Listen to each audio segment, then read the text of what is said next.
bad blood.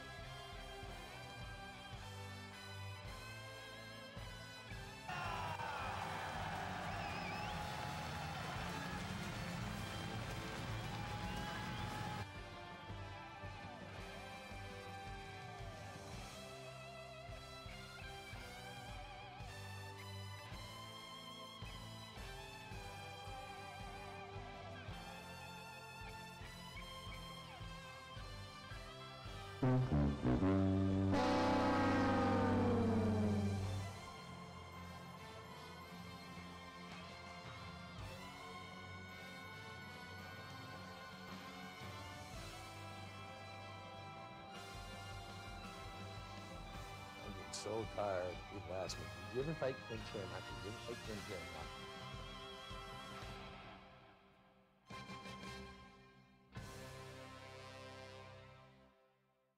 This is virtual reality.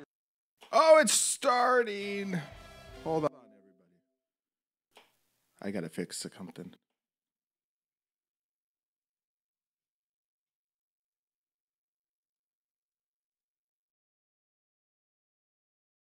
Okay, there we go. What's up, everybody? Welcome to Legends Never Die Live, the classic combat super show. Tonight we're going to be watching Rings, King of Kings 1999 A block, which I think is the better block in the opening rounds of the King of Kings 99 tournament. I was hoping to have a guest. It just, I think I'm going solo tonight for this one. No, Alistair's working. The good man, Corey Goodman, he seems unavailable. I'll try him again, though. But in the meantime, let me get our video. I'm going to have to turn on the gay little block that I put on there. Because I know for certain that, that Rings will stop this stream in its tracks without this little anti-blocking technology, if you want to call it that. And hold on, I got to fix my mic push to talk here. I'm going to change it. I have it on push to talk. I'm going to change it to just open.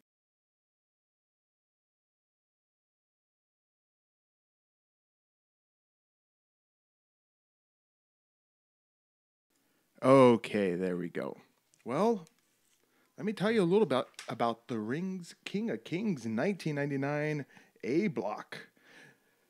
This was the first event of the King of Kings 1999 tournament, held on October 28th, 1999 at the Yoyogi National Stadium in Tokyo, Japan. The tournament had two qualifying events, the King of Kings 1999 Block A and Block B. The B block was held later in December of 1999. The fighters who advanced from the qualifying events would compete in the Rings King of Kings 1999 final, which was held in February or March of 2000. I didn't write it down, so sad for me. The fights would consist of 2 5-minute rounds, and as in all Rings bouts, no striking was allowed to the head of a grounded opponent. So there's only gentle grappling allowed on the ground, on the mat. But standing up, they could do anything. There's no, I also think that there's no soccer kicks or anything like that. So anyway, I think we're ready to go. We're getting perilously close to the edge here with our channel, which may be any day now completely banned forever. We had 2 copyright strikes. 2 copyright strikes given to us from a company or from a law firm that is representing a company that bought all of Sky TV stuff. So they flagged. They copyright. They didn't flag. It wasn't even a copyright sharing or revenue sharing. And here comes my son, Bobo. You want to come say hi to everybody? Hi, Bear. Say hi, everybody. Hi, Bear. Okay, you said hi, everybody. Hi, Bear. All right, good job. So what happened was they flagged. They copyright struck The Best Volume 1. Which I guess was a Sky TV event. It was a broadcast. And it wasn't automatically detected. It was manually detected. So some asshole was going through and watching our fucking shit, and they decided that they would strike it. So we got 2 copyright strikes, unfortunately. One of them I can dispute, which I'll try, and the other one I don't think I can do anything about. Anyway, we'll see. Anyway, let's press play here and hope that channel does not get banned immediately. Here we go. Polystar Co. Let me know if this is too loud, if the video audio is too loud. It sounds kind of fucked up, doesn't it? The Open Tournamento.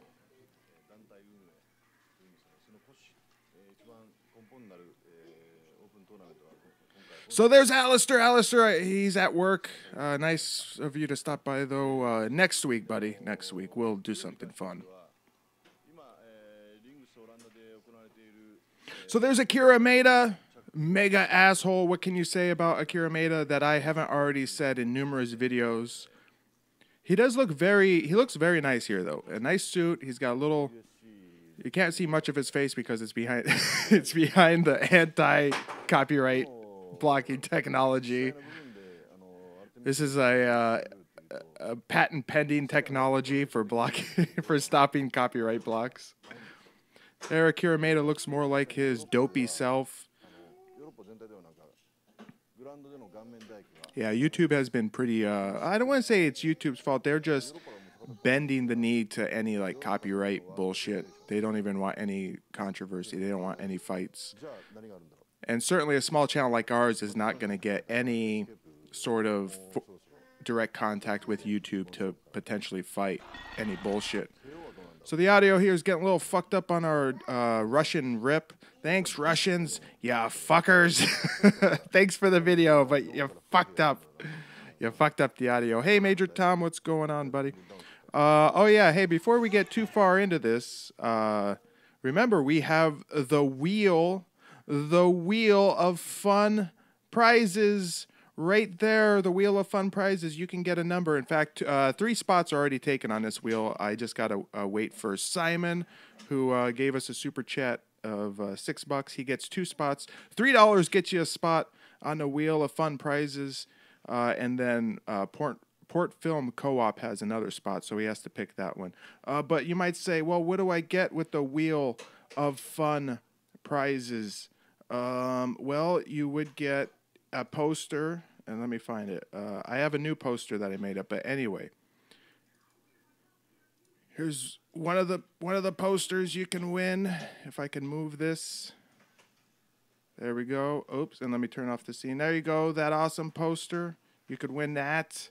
Or you could, I have a Pride Bushido poster, and I also have a Hickson Gracie Valley Tudo 1999 poster, which I don't have a copy of on my desktop. But anyway, you know, just look up Valley Tudo 94, Valley Tudo Japan 94 program. You see it's like a anime, like an art-inspired painting of Hickson Gracie. Anyway, let's press play again there. So if you want a chance to get on the wheel of fun prizes and make a super chat of $3. Yeah, there's the Bushido, the Pride Bushido poster. $3.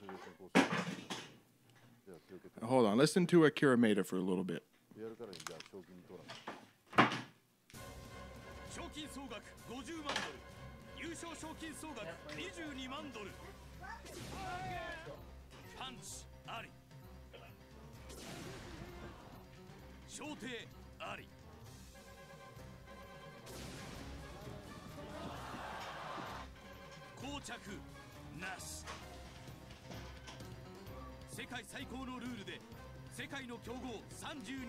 My son is devastated. I had to take him out. He was making too much noise.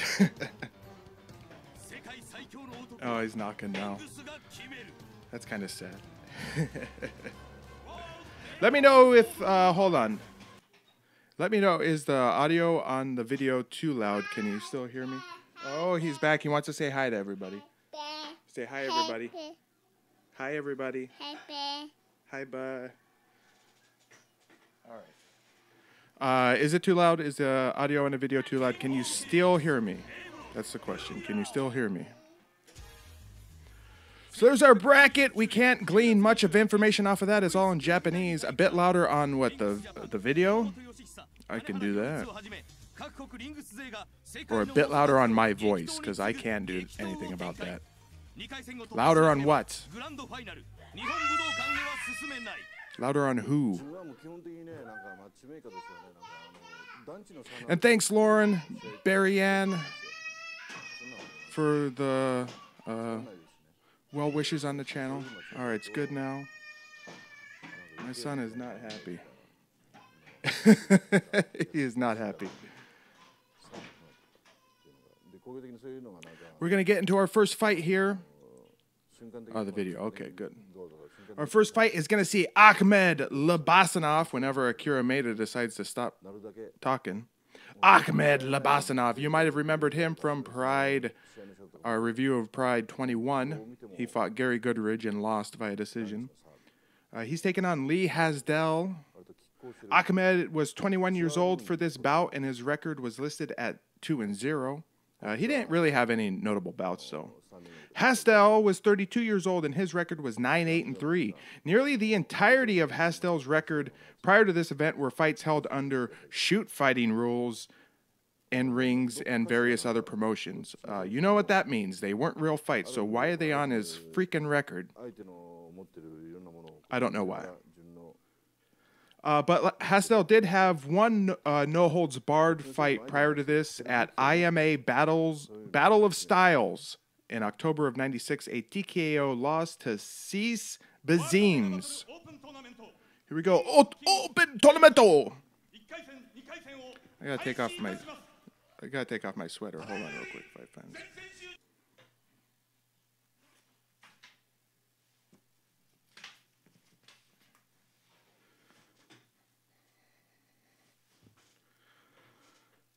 All right, it sounds like we're going to get the rings wrap here. The famous rings wrap.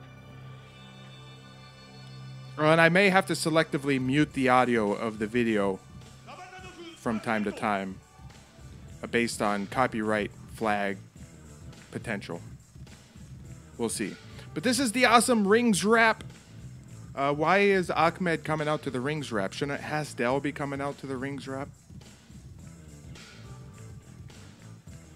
There's Ahmed Labasanov. He is the Labasanovs. Elias. Oh, wait. Stop. I got ahead of myself once again. This is a parade of fighters. This is not the first bout. I always do this with rings. I forget that they actually do parade of fighters. I am notoriously for getting this wrong. So forget what I said about Ahmed and Lee Hasdell. Labasanov, he is from Dagestan. So he's a Russian Arab, I think. So that's why they're playing the rings wrap here. This rings wrap, which was made back in 1994, it was 95. It was about 6 years late to the party. This style had already come and gone in America. It was already dead. But in Japan, they were still playing it circa 1999.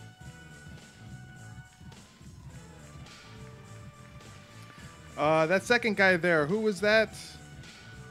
That second fighter was Zaja Tikshilivili, I think. And we'll see if Ronaldo Sobral comes out, because that's who's fighting. No, that's... I have no idea what's going on. That's Zaja, I think. That's Zaja Tikshilivili. I can't say this fucking guy's name. I'm not even going to try.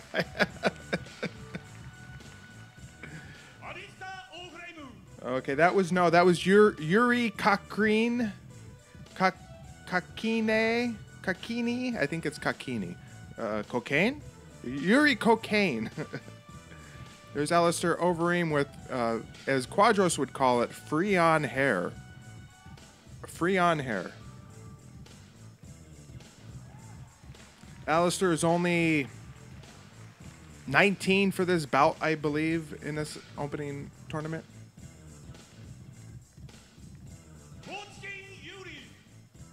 And if the stream goes down, everybody, you let me know so I can check what's going on.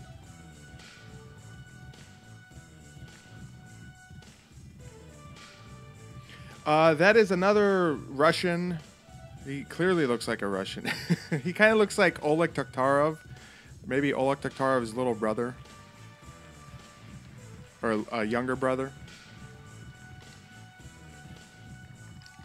Freon. Yeah, so Quadros, when he made that joke about Alistair Overeem's hair, Freon is a gas used in refrigerators and air conditioning compressors. So how can you have Freon hair? It's a gas. It's not a liquid. Well, it might be a liquid. It's a liquid and a gas. There's Antonio Minotauro Nogueira. He's taking on Valentine Overeem, the other Overeem brother. It is a carcinogen that they banned. Well, they banned some forms of Freon, I think. It's not because it was depleting the ozone. Freon would be released from your compressor or whatever, and it would go up into the atmosphere, and it caused a hole. The hole is gone, they said, in the ozone layer, so I guess the Earth fixed itself.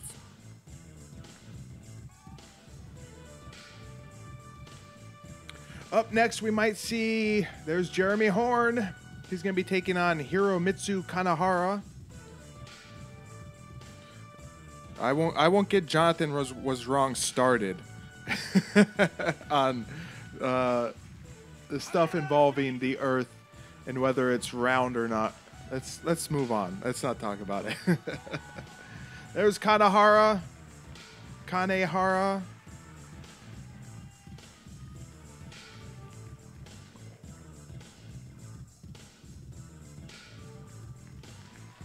He's kind of a pudgy guy. I don't know a whole lot about him.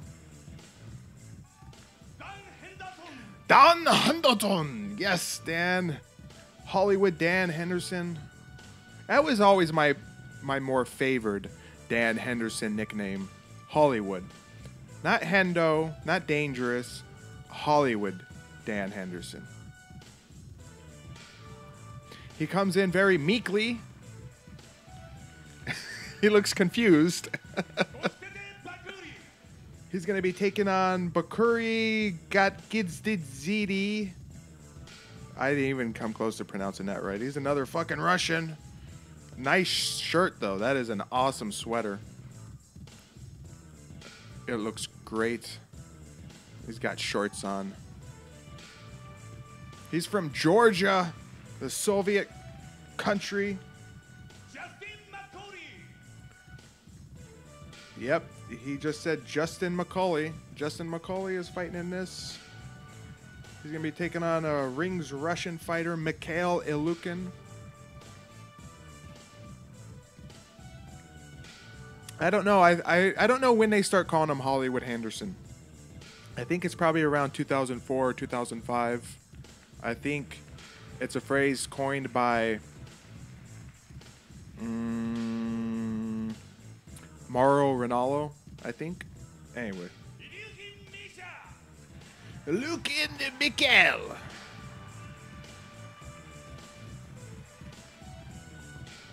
There's Mikhail Lukin. I'm going to be kind of at a loss here, fight fans, because I wrote down notes on some of the fights, but then I forgot to finish.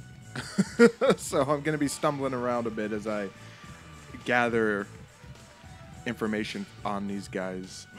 So forgive me. I'm sorry.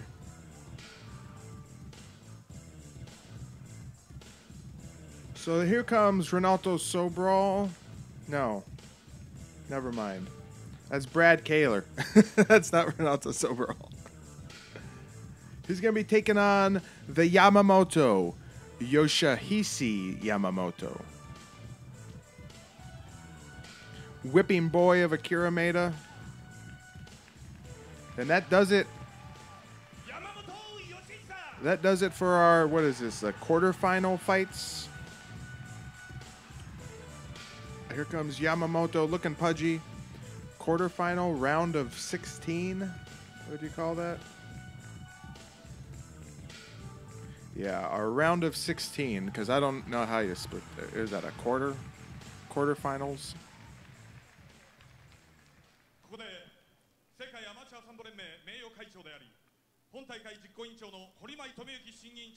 Here comes Akira Maeda, because we haven't got enough Akira Maeda. I assume Akira Maeda's coming in. Maybe not. Nope. Who the fuck is this old coffin dodger?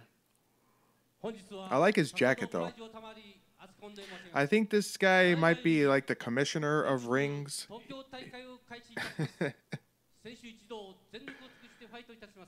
Who's that old commissioner of WWF they had? Or WCW?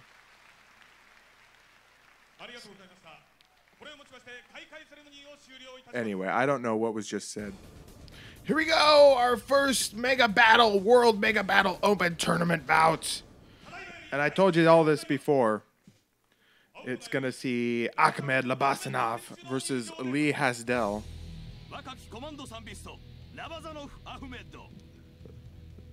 Ahmedo Labasanovo. I told you he was 21 years old for this bout, and his record was listed at 2-0.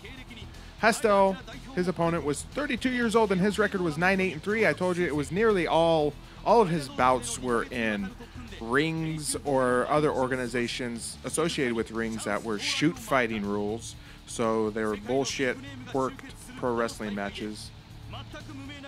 And his one no-hold-barred fight was actual fight. So his record is 0-1, going by what I'm telling you here, fight fans. He fought at IMA Battle of Styles in October 96. A TKO loss to Cez Bazims.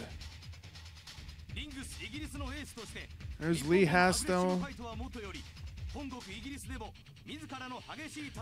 Well, I'm going to ring up while this is going on. I'm going to try and ring up. I'm going to try and ring up Corey Goodman here. The Goodman.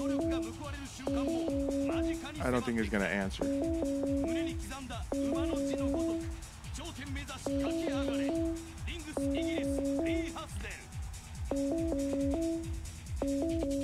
All right, the Goodman is avoiding my Google call.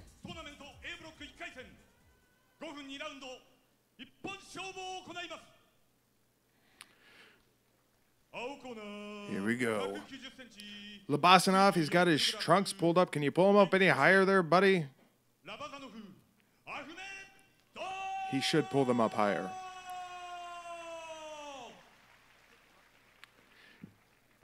Yeah, Corey, bad, man.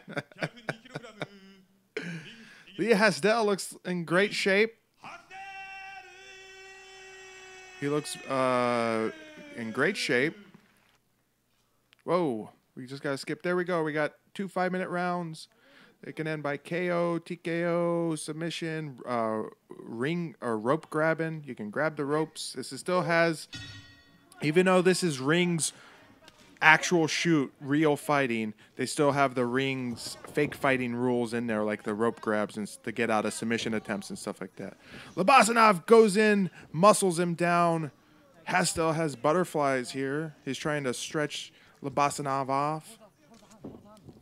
Stretch him out. He's got the neck. He doesn't really have much control of Labasanov here. Labasanov could pretty much just bust out of this and get on top. Very quiet crowd. The crowd absolutely silent. Yeah, they both have very pretty baby blue or sort of a straight blue color. They look good. Whoa, some good body punches here. Labasanov, so you can strike the head, but you can strike the body.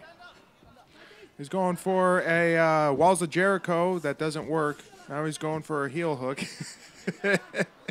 He's going for a straight ankle pull right now. This is not going to work. I don't think Hasdell is going to tap out to this. He's trying to go for a toe hold here. He's twisting on them toes. He doesn't really have control of the foot, though. Neither guy has much of anything here. Hasdell should be going the other way. He gets out. He's on top now. Yeah, he was going for something. A sharpshooter.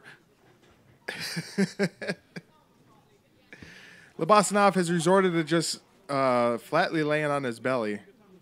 Not even...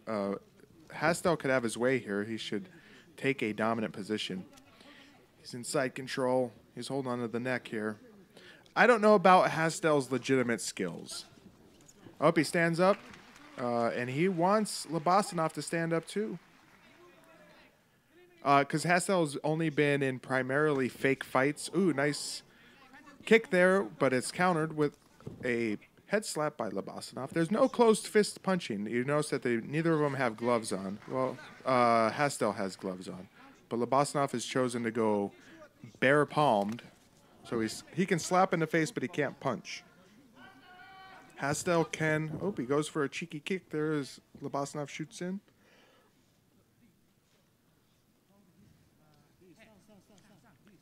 Well, this one is, I think, might be a stinker here, fight fans.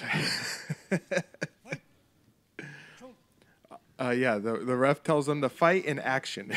Yes, that's what we want to see. Fight in action. Lobasanov's working to get him down here to the mat. He does.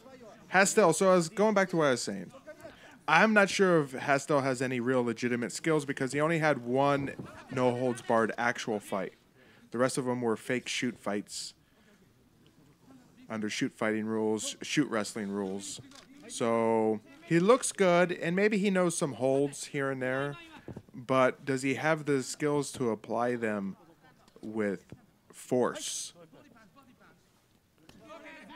Punch to the body by Hastel there. I think our referee here is Akira something or another.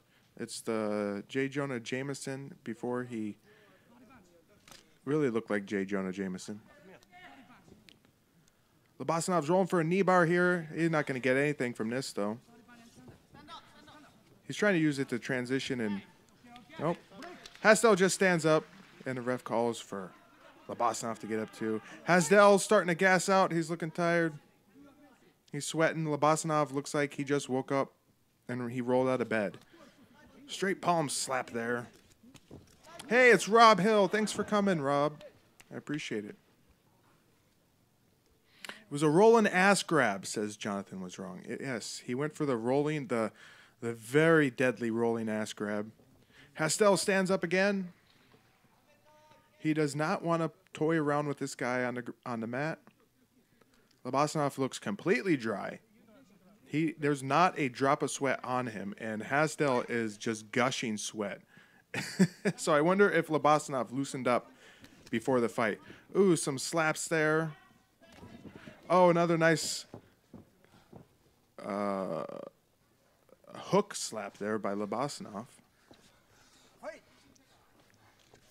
Wrestling in a corner, loud breathing we can hear, not a noise in the crowd.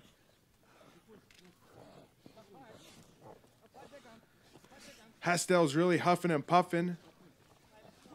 Lobasanov's trying to set up maybe an ankle pull again. I don't know why he would do an ankle pull. Okay, this ain't gonna work. Whoa, he almost flopped. He almost face flopped. I gotta go back and see that. Like a dead fish face flop. Oh, my son's back. Oh, he wants to say hi to everybody. As you watch Lobasanov dead fish flop forward. He's just like, third. That was funny. That was good stuff. So there's our 5-minute first round. We got another 5-minute round. Thankfully, they're only 5 minutes. There we go. We get the nice of the video here to completely cut out the round break. Are you going to talk about the fight? What's happening on this? Yes. Hi, everybody. Oh, there's fighting. Say he's going for an ankle pull. Nope. Jeff Jarrett's move, doesn't he do the figure 4 leg lock? I think he does the figure 4. Or are you talking about when he hits guys with the guitar? Hold on, everybody.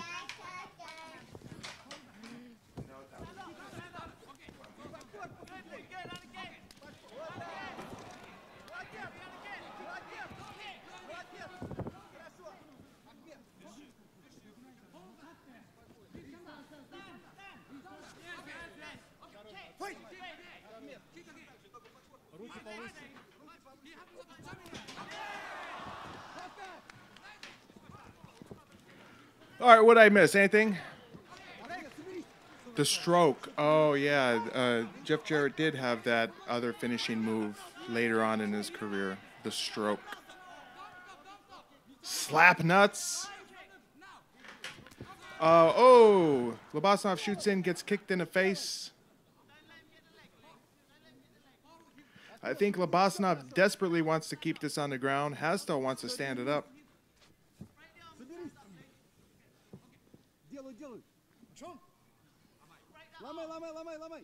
Rudolph says tons of hands on knees action. There's instructions from Lobasanov's corner. Russians. He's going for the ankle pull again. Oh, he's really pulling. This isn't going to work. Hastel's like, this is nothing. The ankle pull, only pure amateurs will tap out to like an ankle stretch or an ankle pull like that. The Achilles stretch. It kind of hurts, but it's not going to break anything. It's not going to hyperextend anything.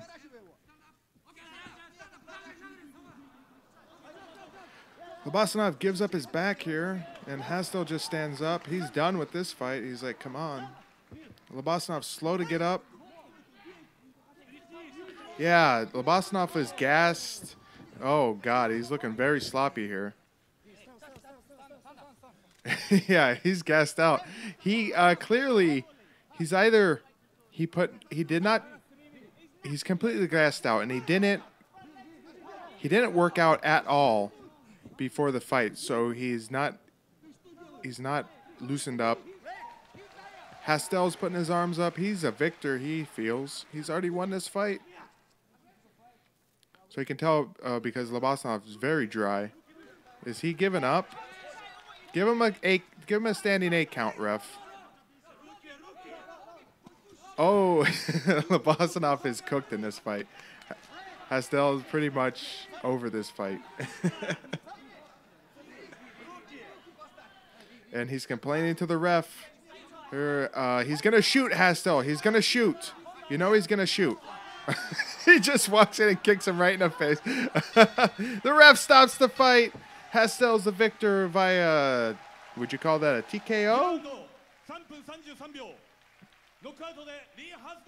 He won via KO, they said. Well, there we go. Let me pause this. Akhmed wouldn't go on to do a whole lot. He fought in one Pride, as you remember, Pride 21, which you can see right after this video in our review of Pride 21. So go check it out. Lee Hasdell, he moves on to the next bracket of the tournament. So let's continue here. Actually, I will pause it. How much do I have to? Oh, God. We're going to see Ronaldo Sobral versus Zaja Tikeshelavshvili. Jaja, I'll just call him from now on. There's quite a bit I have to tell you here, so that's why I'm stopping it. Ronaldo was 24 years old. In fact, his birthday was a couple weeks prior to this event. His record was 7-0 with 2 prior Brazilian tournament wins, Defacio in 1997 and Brazilian Vale Tudo Fighting 14 in July of 99. He once beat Pedro Otavio in the BVF 14 event. That is a high watermark. Zaja was 34 years old, and his record was listed at 8-1, but all of his fights on his record are shoot-style rules, so they are not real. He's fake-beaten Ricardo Moraes, Volkan twice, Chris Dolman, Yoshihisa Yamamoto. His only loss was against Andrei Kopylov. He must be really respected by the ring's Russian guys to get put over so much. And we can see the hierarchy of the ring's Russian fake fighters. Clearly going by what I just told you. He beat Volkan twice. So Volkan is on the bottom, then Jaja, and then Andrei Kopylov is on top. The stern dad is on top. What happened to our sound? Oh. Our sound's still there. There's Ronaldo Sobral. Looking very young here. Yeah, I think he might have fought in the UFC. I didn't have it written down what he did there, though. In fact, with the power of the internet, I can see things that were previously hidden right in front of my face. Prior to this, he did not fight in Ultimate Fighting. He fought at IFC 8, but no UFCs. So here comes Zaja. He looks like a weathered old Russian. He looks like he could be 55 years old, but he's 34. I'm not sure he's 34 years old. I don't believe it. He's got that timeless Russian face. Timeless because he could be 20 or he could be 60.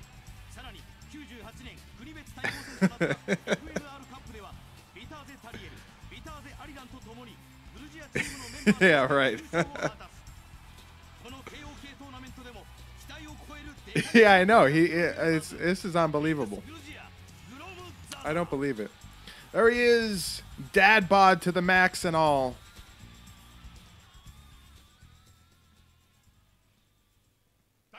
Well, I'm excited for this one. This one should be a good fight.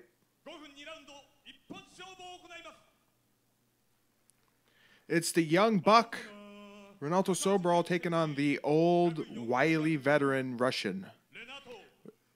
Which you can never count out the Russian, but he only has fake fights on his bout, on his record. So, yeah. Volkan had legitimate skills, and he was primarily a fake fighter in rings. And when rings went actual shoot, real fighting, he didn't do too bad. He gave Nogueira a good fight, but that might have also been like a payoff, a payoff fight. Ronaldo punches there, and Zaja shoots in, of course. He's going for an ankle pull. Oh, my God, it's so painful. Oh, and now Ronaldo's going for his own ankle pull here. Achilles stretch.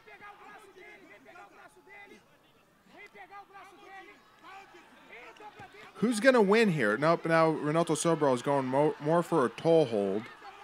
As Zaja tries to torque on this, but what is with these fucking Russians going for an Achilles stretch? It's like the easiest, it is one of the easiest submissions, so to speak, to latch onto, especially if the guy's on the mat and his legs are up. You can just grab it, but it's a low success against anybody but a rank amateur. So Renato Sobral is still working on his toe hold here, which isn't really seeming to work. Nice shotgun mic on that guy's camera there. Zaja is like the fucking Russian before.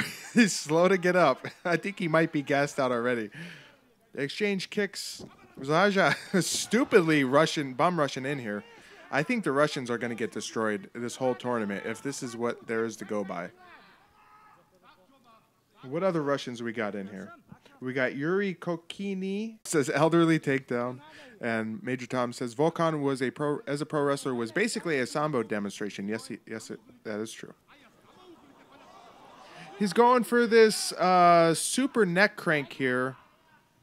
Gary Goodridge did something very similar to this against Ahmed Labasanov. So parallels when Ahmed fought Gary Goodridge at Pride 21. We saw that same sort of super neck crank, I guess you could call it, where he ties up the leg, the arm, and then tries to rock back against the neck. He shoots low as Renato Sobral is coming in with a knee. Oh, wait, hold on. What happened, everybody? Was the stream down? Stop, I'm pausing. What happened? It stopped? The stream stopped? Don't tell me that.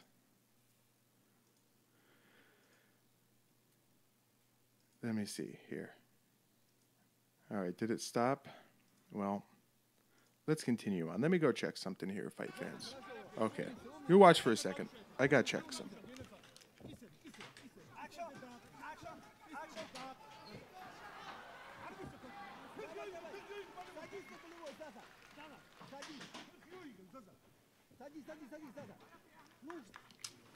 All right, I'm back. Okay, it's good now. Must have been a momentary hiccup. So here we go. What is Jaja trying to do? Is he going for another Achilles stretch? Will you stop doing that? It's not going to work. Now, if he tried to set up a heel hook, that might work, but a straight ankle stretch is not going to work against somebody who's not an amateur like Renato Sobral. Well, what happened there? A ref stand up? I don't know, Major Tom. I don't know if they had championship belts. They had the tournament victories. So they had like an open weight tournament, an absolute weight tournament, which Fedor won both of those, and that was in 2001. I don't think they actually had a... They might have had like a championship belt during the fake years, but I don't know. Zaja's carrying Sobral here. Don't know why he's wasting energy like that. There's sort of a triangle here, a leg triangle. Zaja is all out of sorts. He just moaned there. No, I think Rings didn't survive because the transition from fake shoot style over to real fighting, it wasn't a smooth transition, and the Japanese public, I think, had largely moved on. Shoot style pro wrestling had died, pretty much. I would say around 1998, it was dead and dying, and that's when Rings hastily tried to transition to real fighting. And the quality of the fights just weren't the same. The fans, the diehard fans of Rings, had come to expect these 30-minute marathon shoot-style matches where it's relatively nonstop action, where something's always happening. And then all these fake fighters were expected to actually fight. None of them really did very good. When they brought in Antonio Nogueira, Renato Sobral, Dan Henderson, all the fake fighters, they just could not compete. Hey, it's Diego98. Hey, Diego. What's up?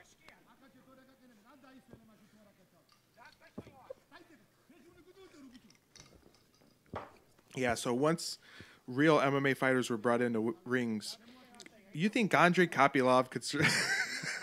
although he was the top of the food chain. Oh, my God, it's another ankle stretch. Although Andrei Kopylov was at the top of the Rings Russian food chain, Stern Dad was not a very good real fighter. Oh, some hammer fists here. I don't know if those were legal. Oh, and he puts on a Kimura. And it works. Wow. There's Renato Sobral. He's the winner via Kimura. Very nice. Well, fight fans, now that Rings had switched to real fighting, Zaja wouldn't have a good run, nor would he last very long. After this, his record was 2-3. He would fight Volkan again twice, losing both times. So under fake rules, Zaja could beat Volkan, but under real rules, Volkan beat him. In 2001, that's when Zaja gave up and retired to the countryside of Russia, somewhere in Russia, to pursue a career of LASIK eye surgery for orphans. There is Akira Maeda in a ugly, he had that on earlier. This is a very ugly polo. It's one of the most god-awful ugly polos I've ever seen in my life. Akira Maeda doesn't look half bad here.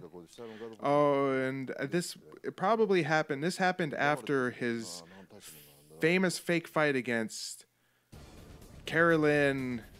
Alexander Karelin. That happened in, I believe, March or April of '99. So this was after that famous fake fight that's listed real on both men's record. There's Alistair Overeem. Alistair Overeem is going to be taking on Yuri Kokini, I think. Cocaine? Cocaine? I don't know. I don't know how you pronounce it. I don't even know if it's Yuri. It's Yuriy. I don't think it's Yuri. I think it's Yuri.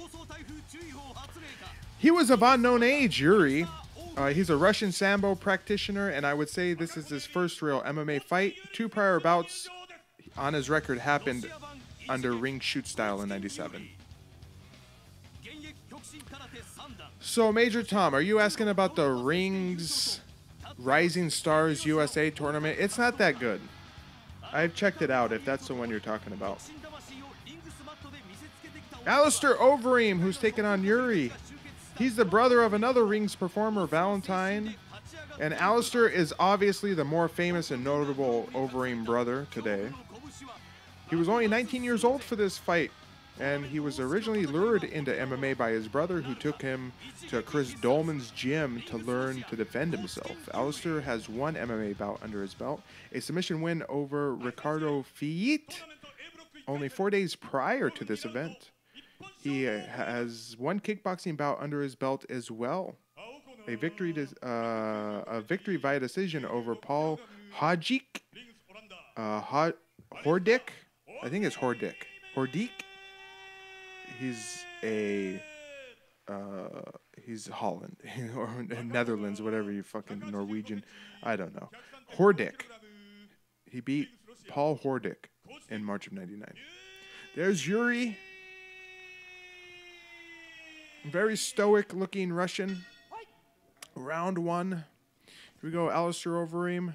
He's in Thai boxing trunks. They flail at each other. There's a straight, lots of punching from Alistair here. He gets clipped, though. Yuri, who has on gloves, and he's got on knee pads and ankle or shin pads. He's countering with an overhand right to the young. Ooh, nice belly kick there. That was pretty sweet. This guy looks pretty slick, this Russian. Alistair's the bigger man. He goes for a takedown here. He fumbles, and he manages to get on top. He's going for, I don't know what he's going for here. He looks young and reckless. He just pushes off. He wants the guy to stand up.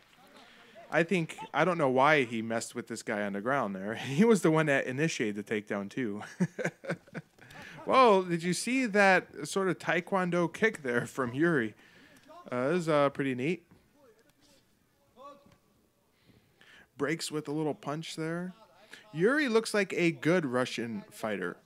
He's had 2 fights, I said, prior, but they were both fake fights in rings in '97.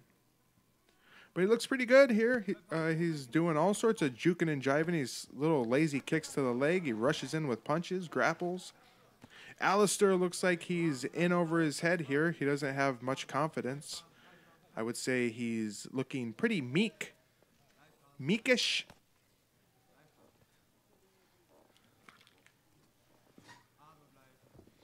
Yeah, Alistair might have, Major Tom, you're right. He might have looked better or done better in a company like Pancrase. Of course, when he finally comes to Pride, woo, a separation there in a very Superman-like punch. And now he's getting the better of Yuri here, but Yuri's firing back. Alistair, wow, cannot connect with this guy. This guy has some nice slipping of the head. He's going for a judo throw. Doesn't work, but he's already punching. Nice. Nice little right there. He might have done better in Pancrase, but once he gets into Pride and he gets on the roids, he gets really good.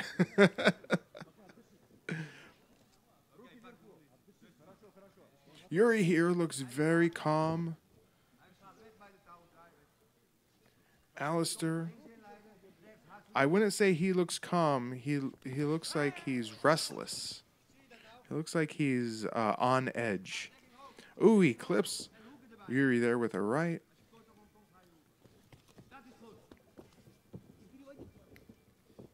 We're grappled against the ropes here. I've never heard a crowd so quiet in my life. This is the this is the ultimate quiet Japanese crowd for this rings tournament here. The crowd gets quiet in Pride, but not as of late. They've been pretty loud. Here, the crowd is dead silent. Oh, he slips that. He tried to slip that punch when he came in with that left, but he still got clobbered. There wasn't a whole lot of stink on it, though, so Alistair just sort of pushed his head back. Yuri, wow, daring him to punch him. Now he's dancing around. Whoa. A mile away with that punch was Alistair, and he tries to take it to the ground, or he just throws him to the ground. Yuri here looks pretty confident, as he is lackadaisically kicking him to the legs. And Alice, he doesn't seem afraid of Alistair at all. At all. Yeah, I don't know what happened to all the Dutch kickboxers. You would expect Dutch kickboxers could, adding some... but you know what? I think Dolman's style of grappling kind of was left in the dust. Sort of like the Gracies in their Brazilian Jiu-Jitsu for the most part. The Gracies style, ooh, that was a good punch there from Yuri. You know, the Gracies kind of faded quick. Wow, Yuri is really clipping him here. The ref, though, not even close to stopping it. You know, the Gracies got left in the dust. I think Dolman fighters got left in the dust, too. I think Dolman was, in the late 80s, he was a good trainer for a sport that didn't exist. Real fighting didn't really exist in 88, 89, 90. Whoa, Yuri with a scream there as he takes Alistair down. Someone's bleeding here. It might be Yuri or it might be Alistair. Might be Alistair's nose. So yeah, you would expect that the Dutch kickboxers, they have a good base. Kickboxing is a great stand-up base. You add a little bit of American wrestling. And I think you could be a really good fighter. Oh, the bell rings there just as Alistair was trying to sink in that choke. Yuri, he doesn't look worried at all. Here we go, round two. Yuri is pawing in. 1-2 there by Alistair. He goes for a front push kick. Yuri coming in with kicks again and goes high. And he comes in with punches as Alistair's against the rope. Alistair goes for a trip. He gets him down. He's in side control. Nicely done. He's on top here, putting pressure on Yuri's neck and now his face. He's the bigger guy. I think he could muscle Yuri around here. He steps into mount. This is not good for Yuri. Alistair Overeem, it would become the pure poster boy of steroids for sure. Here he's still a little skinny. His legs are small. He's very muscular though, so he was obviously on some form of enhancement because he's only 19 here and he looks pretty buff, but he's still skinny. So he didn't go overboard. So he might have been dabbling, you know, some weekend testing, if you want to say. He's in side control, goes for a couple belly punches. He's leaning back here. He almost gets pushed and rolled by Yuri there. If Yuri would have put a little bit more effort into that, I think he could have did it.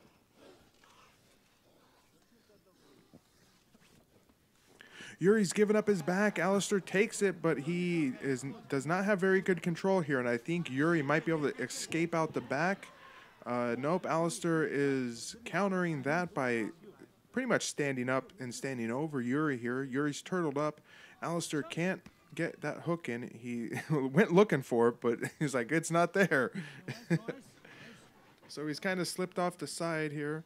He's looking to just control Yuri, who's staying very calm. And Yuri's going to be able to stand up here. Nope, he just decides to lay down. Ref should stand it up.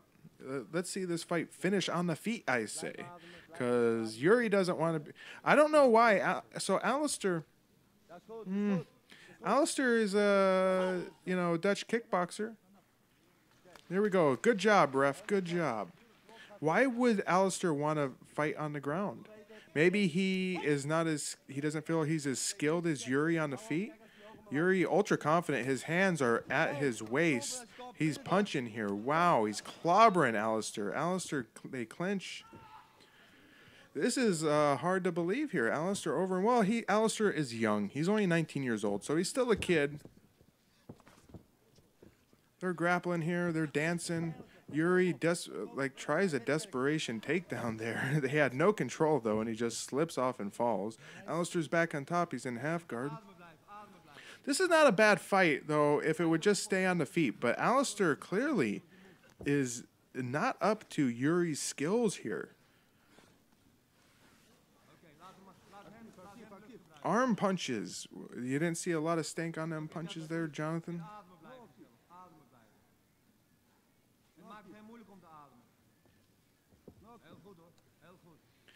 I think the fight is going to end here with Alistair on top as we're getting close to the bell, I think. We should be getting close to the bell. The ref is going to stand him up, though, thankfully. Hopefully we'll end the round with some fireworks. Alistair looks tired. He's huffing and puffing with his mouth wide open. Yuri looks very cold and collected here, calm and collected, going for punches to the body. Oh, he was ripping Alistair to the body. Alistair is complaining about something.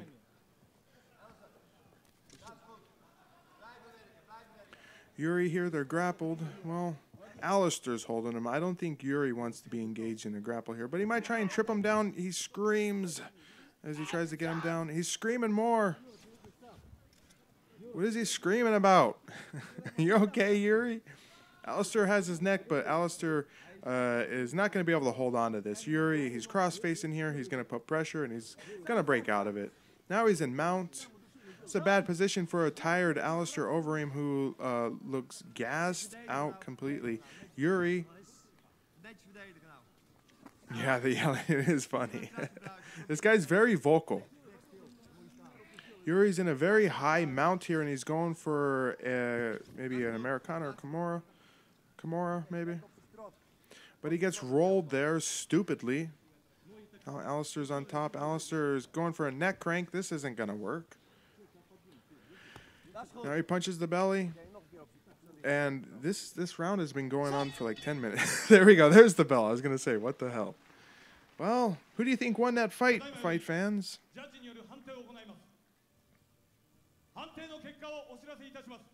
We're going to go to a decision here. And as you could have guessed, Yuri is the victor. Well, don't worry about Alistair. He'd have a bright future ahead of him. We're going into our next bout here, which sees Antonio Minotauro Nogueira taking on Valentine Overeem. Valentine, who was the original Overeem brother, even though he would be completely eclipsed by his brother in every way. Valentine is the low-rent Overeem brother, if you ask me. Here's Minotauro. He's looking very skinny, very young. His hair, though, it looks awful. Completely a bad haircut going on with Minotauro there. Prior to his rings appearance here, Minotauro only had 2 fights. He fought at WEF World Extreme Fighting number 5 and number 7, beating both his opponents at those separate events. And those were, in fact, WEF 7 was earlier in October, so he's only has about 19 days of break in between fights here. He beat David Dodd at WEF 5 and then Nate Schroeder at WEF 7. Valentine Overeem, prior to this, his most recent bout prior to this was at Ring's third Rise 3rd. He won against Hiromitsu Kanehara, who we'll see later. Valentine has a bunch of fights in Ring's fake fighting in 97 and 99. But I don't know about these Rings Holland events. Maybe they were legit, as opposed to the Rings Japan bouts and the Rings Russian. I think the Dutch Rings fighters might have been having legitimate fights. We'll maybe never know, though.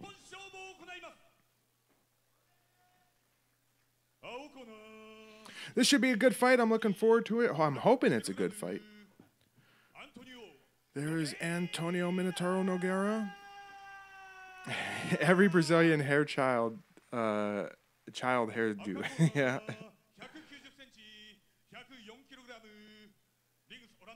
Well, Valentine is wearing the Jobber singlet.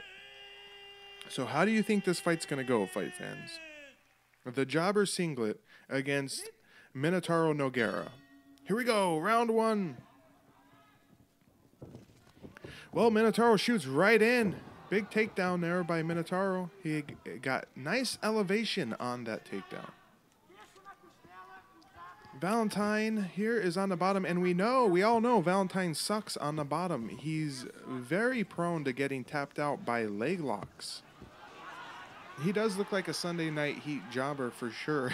a local guy that they bring in to fight on Sunday Night Heat. And the color scheme is a jobberish color scheme too. He's got a guillotine choke here, but Minotauro does not look like he's worried about it. He doesn't look like he's in danger. He's going to break the grip here and pop his head out, which should happen any second here. Valentine looks like he's been on the juice, his big muscly arms. He's going to gas out his arms and he's going to be completely dead. He's going to fuck himself. He should have let go about 20 seconds ago. And there you go. Nogueira's out. He's in side control. He's laying across Valentine, and Valentine has, I don't think he's completely gassed his arms out, but they're probably suffering right now. Now he's going for punches to the arms. Minotauro's on top and mount. He's trying to secure an arm here. He's working to secure this arm for an armbar, but Valentine is trying to sit out of it. That was a pretty good counter there. He's giving up his back, though, and Minotauro now is trying to stretch him out and maybe go for the neck. Well, Valentine rolls and gives up mount again, but you know Nogueira's just going to go for an armbar.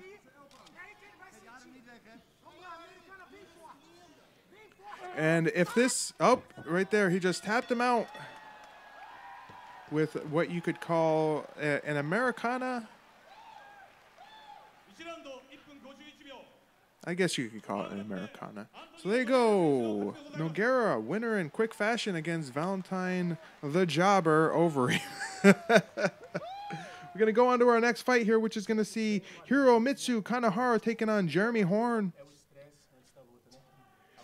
Hiromitsu for this fight was 29 years old. He's from Japan, of course.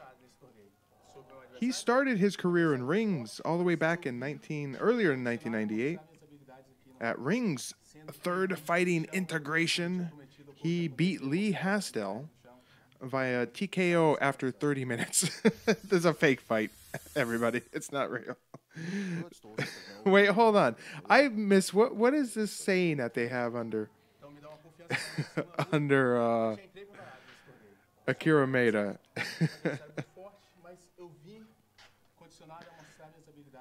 I don't know. They have no idea what Nogueira is saying here. He's speaking Portuguese and it's subtitled in Japanese. The eyes of CEO. That's funny. So Akira Maeda is the CEO of Rings here. Anyway, going back to old Hiromitsu Kanehara, he wasn't done beating the shit out of Lee Hastel in fake fighting. He would beat him again at Night of the Samurai 2, which may be a real event that I believe was held in the UK. He beat him via decision after 15 minutes. His most recent fight for Kanehara here was in August of '99 at Rings Rise 5th. He beat Wataru Sakata by a decision due to Sakata losing points. As for Jeremy Gumby Horn, I like to call him Jeremy Sloth Horn. He fought a billion times before this. Actually, not that much. He started fighting in 1996. And from 1996, March of 96, until October of 99, he has a shit ton of fights. He might have 35 fights. So yeah, he's had a very busy 3 years. Jeremy Horn, whoa, he's getting stripped by the ref here. You could let him do that himself, ref. You don't need to take his sweats off for him. I'm sure he could take them off himself. Jeremy Horn's getting checked here. He's going to bend over for a full body cavity search. Now he's done. He's getting in the ring. Jeremy Horn looking very Jeremy Horn-like. He's got a Militich Fighting Systems shirt on, or a sweater. Hiromitsu Kanehara could be entered into that big head contest, because look at the size of this guy's fucking melon. Either his head is gigantic, or it's really small, and his eyes, nose, and mouth are just giant. He's a very goofy-looking guy. He's coming in a very... who wore a shirt like that? It's almost like a Western poncho. He's wearing like a Western poncho. And do you listen to this? Listen to this music. What the fuck is this?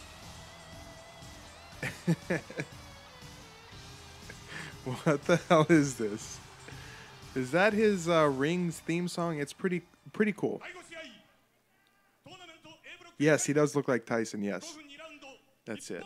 Mike Tyson.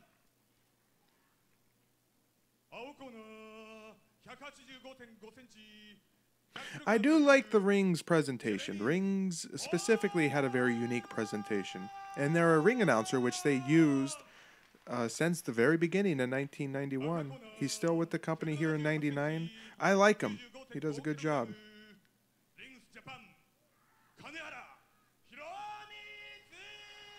There's Hiromitsu Kanehara. So we'll see. This should be a good fight. Gumby, though, has him on experience. Kanehara had mostly fake fights. Oh, but he's game here. Gumby moves in, and Kanehara strikes back. Gumby's going for a trip here. He's trying to muscle Kanehara down, but Kanehara looks like a little stubby, stout man. He's not going down very easy. He might get suplex here, but he rolls. Ooh, that was pretty slick. He tried to roll there maybe for a knee bar. Now he's getting butt fucked. He's in a very awkward position here as Gumby tries to secure some sort of control on the back, but Kanehara rolls out of that and he gets on top here. Kanehara is in the tidy little black trunks, the Dan Severns. He's not wearing shoes, as you might typically see with a Rings guy, but he's got on ankle tape.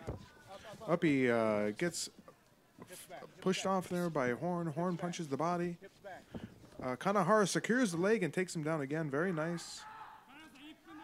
The lover's position, says Jonathan was wrong. Yeah. So Macho Man Randy Savage, that song was like a Rings version Attitude Era song. It probably was. I don't know what it was. It sounded like it had a cowbell. It sounded like it had some sort of bell in it, like a cowbell or a chime. Triangle, maybe. It sounded like the Song of Nightmares. So Kanehara has sort of the back position there, but he didn't have any hooks in or anything like that. So Jeremy goes for a poor man's Sakuraba cartwheel. He must have been watching some tape of Pride and saw Sakuraba do that. Kanehara, sort of a has-been, never was Japanese star. He was more of a never was. He never really attained much fame beyond a small portion of Japan, maybe. It's a good song to poop to. Yeah, you can never go wrong with cowbell, says Macho Man. Yes. So here, Jeremy Horn, who I did not like Jeremy Horn's fights in Pride. They're very slow and methodical. Most recently at Pride 21 when he fought, I can't even remember who he fought. Who did he fight?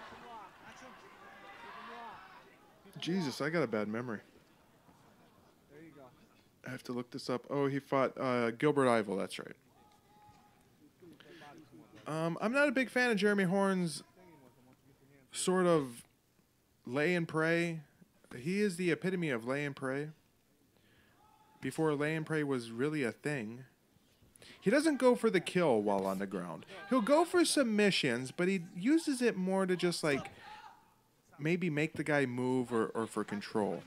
And now if the guy is an amateur and he just takes off the fucking knee guards, both knee guards had fallen down. So instead of being a dipshit like Guy Mesger and pulling the knee guards up continuously through the whole fight, he just takes them off. So props to Jeremy Horn. He's getting in the kicking battle here with Kanehara. Kanehara, he knows some sort of kung fu or karate. He's getting some good shots here. He's looking pretty good on the feet here. His boxing looks pretty good. Yeah, Mesger, take note. That's right, Major Tom. Mesger needs to watch. Instead of continuously pulling up the knee guards throughout the whole fucking fight, just take them off. Kanehara here is going for kind of like a knee bar sort of thing.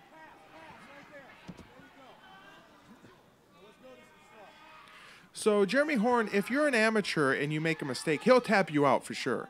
But if you're a fighter that is not going to succumb so easily to his submissions, he sort of just uses the submissions to maybe mix things up a bit or maybe control you. He doesn't really go for the kill. And that's the biggest thing, a fault, if you want to call it that. The biggest detriment of a Jeremy Horn fight is Jeremy Horn himself. There's a cough from Kanehara, and the ref wants to see him back on the feet. Face him. He's telling Jeremy Horn, face the guy. Let's go. Let's see some more of this Kanehara stand-up. He looks pretty good on the feet. I will give him that. And I will give him credit for wearing the little black trunks. Pretty ballsy. He's in good shape. He's a little soft, but I like what I see from Kanehara here.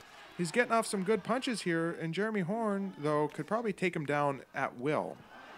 Oh, Kanehara gets the back there briefly, and he switches the freaky mount. He's in a nice freaky mount here. This is full-fledged straddling the face freaky mount. And the bell ring. So we don't get to see more of that, unfortunately. I was excited for that freaky mount. Here we go, right in the round 2. Kicks from the men. Jeremy Horn showing off his karate. There's a low kick, though. These low kicks from Kanehara leave something to be desired. He's just throwing them, and he's not throwing them with bad intentions. His punching looks a lot better, though. He could probably get some good leg kicks in here if he really dug the shin in to the back of Jeremy Horn's knee there. He might have some really good success with that. But the art of leg kicking in MMA, it's a lost art, fight fans. And this is coming from a student of mixed martial arts leg kicks. That is my primary weapon of attack in mixed martial arts, or it was before I unceremoniously retired after one amateur fight. Leg kicks. I would drill the 1-2 leg kick. That was my go-to weapon. 1-2 leg kick. 1-2 leg kick. It was great. Now we're gonna get a stand up here. Leg kicks can change the fight, especially if you tie them together with punches, because then the leg kick is free to land, especially if you start with punches. The guy's blocking or worried about defending against the punches, and you pop them with the leg kick. It's almost unblockable if you do it right. Jonathan was wrong, has mean leg kicks. You test them out against... do you ever test them out against anybody or just against the bag? I do the jab straight leg kick and do it from any side, southpaw or orthodox. So here's Jeremy Horn on top, more of this lazy bullshit Jeremy Horn top position. Kanehara is trying to push him off here. He sits up, he grabs the neck, but he lays right back down. Now Jeremy Horn's in side control. Let's see if Jeremy Horn decides to do something with it. I don't think he's going to. And I will take this time to remind you, fight fans, if you want to win a poster, you get a chance to win a poster. I want to give away a poster, but I want to at least pay for the posters. If you just want a poster, we can arrange that. You just send me an email at priderez@gmail.com. And you can just purchase a poster. I've got some Retro MMA posters for giveaway or for sale. Hoping to give them away so fight fans will have something that they can hang on their walls and be proud of. Jonathan was wrong, says he trained seriously for 14 months. Macho Man says, just stomp the shin, it works. Just stomp it. If you want to really say something that you want the whole world to see, or if the Pride Resurrection fan base to see, you send a super chat, and it'll be there. I got some cool stuff for the for the super chat notifications, which I'm hoping we'll get to see more of. They used to joke that my shin guards had lead in them, says Jonathan was wrong. Wow. See, we never trained at the kickboxing dojo. We never trained with shin guards, head guards, anything like that. We had gloves, but that was about it. Kanahara is sitting back here, rolls Jeremy Horn with his guillotine. He gets on top, though, but he loses the guillotine. Jeremy Horn is going to transition to the back. He's going for a rear naked choke from the side here, which I don't think is going to succeed. He needs to climb on the back here. Because, see, right here this is a typical, stereotypical Jeremy Horn submission. What does he expect to accomplish with this? This is not going to end the fight, Jeremy Horn.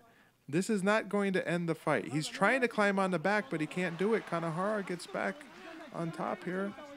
Kanahara is going for a figure four leg lock, or he's going for a sharpshooter. He's going for a toe hold. He's going for something wacky. He's sitting on the leg here trying to twist the leg, and he dives in to stop Jeremy Horn from standing up. This is you know what? The limp tire in this fight is definitely Jeremy Horn. I'm liking what I've seen from Kanahara here. The fight's over. I think Kanahara won that, though. It's an entertaining fight. Kanahara, give him credit. I have not seen a lot of Kanahara fights. I definitely liked what I've seen here. Kanahara winner. Yes, we could probably have guessed that. Well, Kanahara moves on in the tournament. We'll get ready for our next fight here, which is going to see Dan Henderson. Oh, yeah. He's going to be taking on Bakori Gogitidze.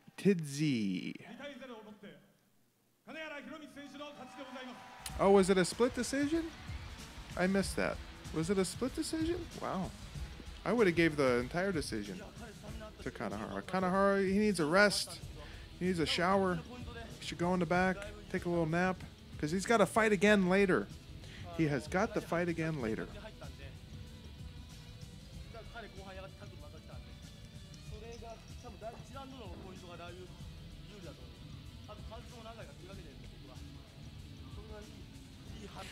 So, interested to see this Dan Henderson fight. Dan Henderson, of course. Well, I don't know if I really want to spoil it. Here, we're back to Akira Maeda. It looks like your grandpa on vacation in Florida, or he lives in Florida, and your grandpa's come for a visit, and he's wearing his ugly-ass polo shirt. Does it have a pocket? It looks like it might have a pocket. Akira Maeda, of course, had, I guess you could say he retired at this point. No more fake fighting for him. Here we go. Dan Henderson versus Bakori. I'm not saying this guy's last name again because I don't, he's a Georgian. I have no idea how to pronounce it. Macho Man Randy Savage says, I remember when we would do point fights, I would just act or fake a kick, like raise it up, and when they would try to block, I would just start swinging. It worked 60% of the time. 60% of the time. That is better than half the time. Here comes Dan Henderson. He's sporting the Couture Gym shirt. I forget what they called that gym. There's Randy Couture with him. Randy Couture himself, I believe, would fight in the B block of this tournament. Don Hundelson. Does anybody know what Couture's gym was called? There's Rusev. He looks like Rusev's older brother.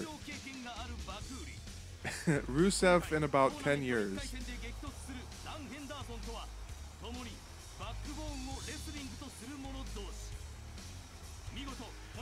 Bakori, go get dizzy.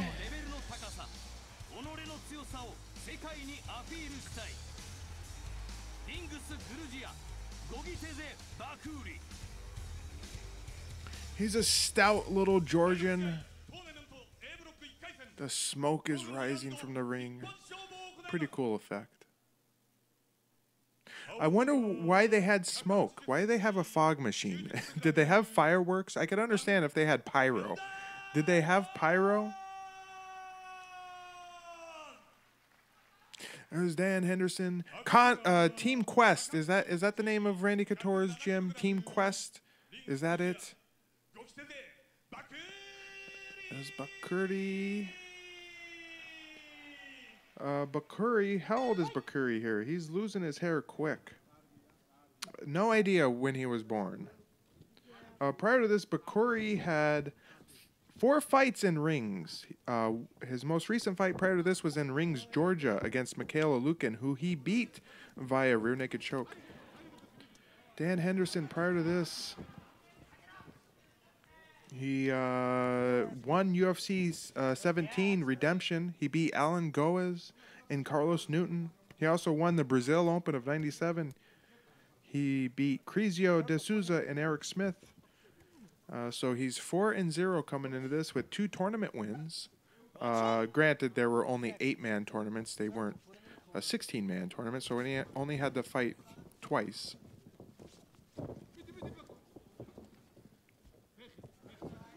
Whoa, there was a belly-to-belly attempt there by Bakori. It did not work. Belly-to-belly fall away. Excuse me. Bakori here, he looks like a stout wrestler.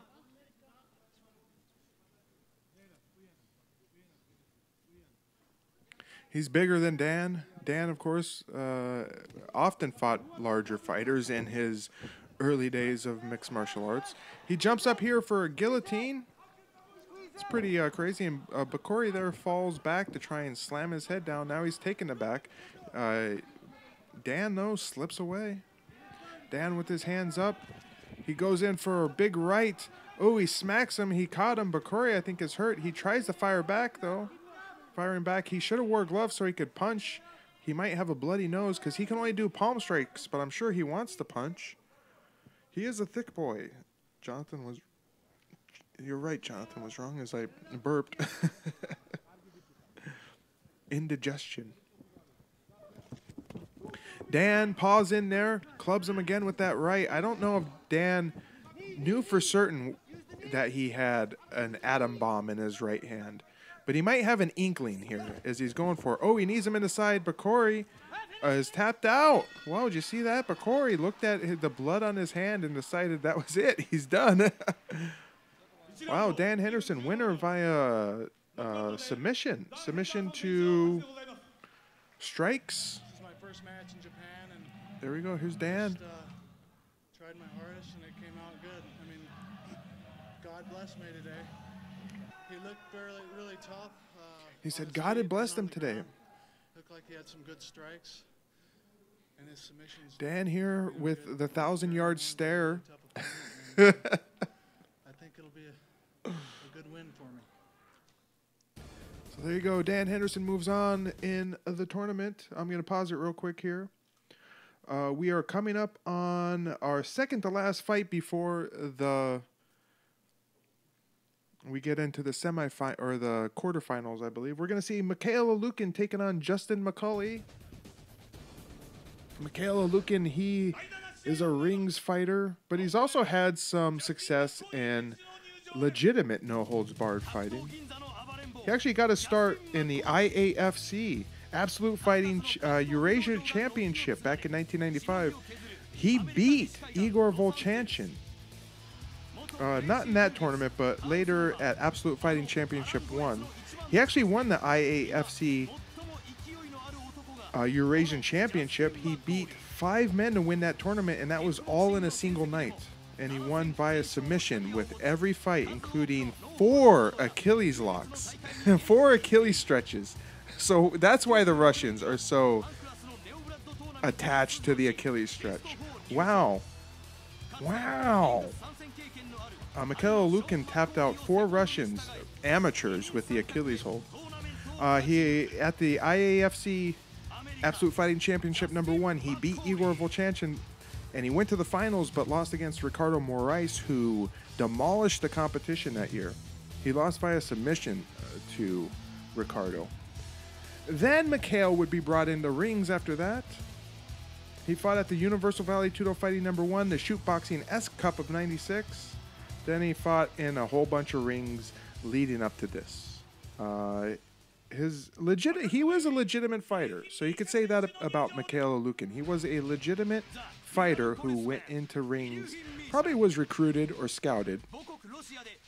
His skills have probably diminished a little bit since fighting fake fights in rings. What can I tell you about Justin McCulley? Justin McCulley.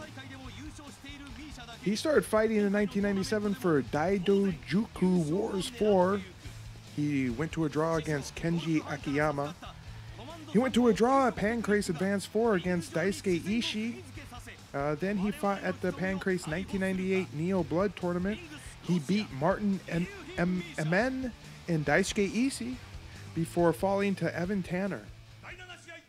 He also fought in the World Valley Tudo Championships, beat Mario Nito, and that was his most recent fight before Rings 99 here. He beat him with a submission via knee bar, and that was at World Valley Tudo Championships #9, which was in September. So a month layoff here, quick return fight. Mikhail Lukin, as I said, his skills have probably diminished here.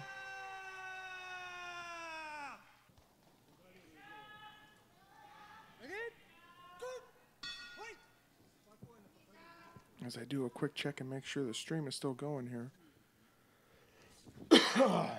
Excuse me. Here's Mikhail Lukin. He's given up some height and size to McCulley. McCulley, hard leg kick there. Inside leg kick. McCulley's going for kicks here. Nice little jab into a kick. Tries it again. Then he goes for a straight afterwards. Mikhail Lukin's pushing him in here for a takedown. We'll see if Mikhail Lukin goes for the Achilles stretch. It'll be interesting to see the Russians in their Achilles stretch.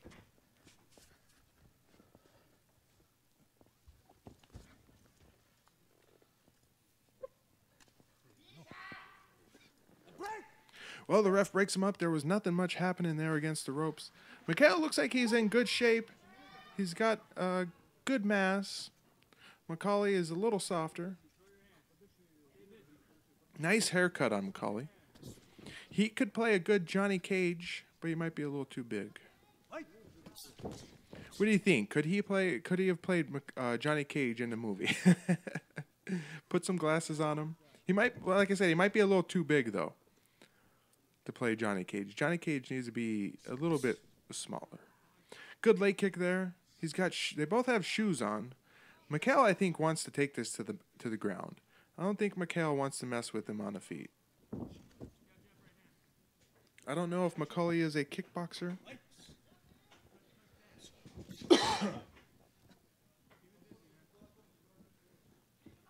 Mikhail is just sort of circling here with his arms opened, ready to defend for a takedown, maybe.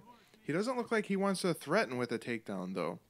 He's just sort of trying to maybe be prepared to keep McCulley at bay, as he threatens to pull the trigger, but he never does. And so McCulley does instead and punches him right in the face. McCulley again there with a 1-2 that sneaks in. Straight jab there from McCulley. McCulley keeps having to fix his hair out of his eyes. Goes for another good chopping leg kick. Mikhail there decides to move in. tries to grab Macaulay here, but Macaulay's got control against the ropes, and something happened. Yellow card. What happened? Well, he got a yellow card, but for what? Let's stop and see what he got, because Macaulay right away told us yellow card. What did he get the yellow card for? I didn't go back far enough. Let's go back. Oh, hello everybody. Welcome back. Sorry about that. I got it fixed. So let's continue on. I rewinded it a little bit here, in case you missed it. So here, Mikhail Lukin's going for a takedown in the corner. He's working for the leg here. Macaulay sort of helps Mikhail Lukin with that takedown there by kind of jumping up and assisting that takedown. Now we're on the mats. Some punches there from Macaulay. And we'll hear Macaulay's corner here telling him to watch the ankle. And there goes Mikhail Lukin going for an ankle Achilles pull. Achilles stretch. He's in the ropes. And now Macaulay's corner again, loudly protesting. He's in the ropes. So now the ref finally decides to halt it.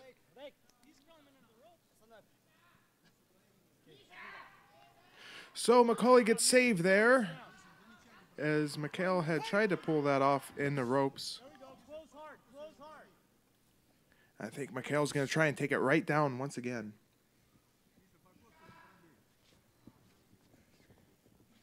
He's inching closer, ever so closely. he eats a 1-2 from Macaulay, and almost another one as he finally grabs him. There's a nice break by Macaulay there as he swings away.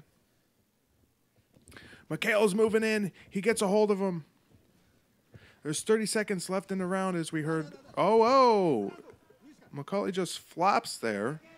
He didn't want to grab the ropes I think he wanted to, but something told him not to. There goes Mikhail looking for the Achilles stretch.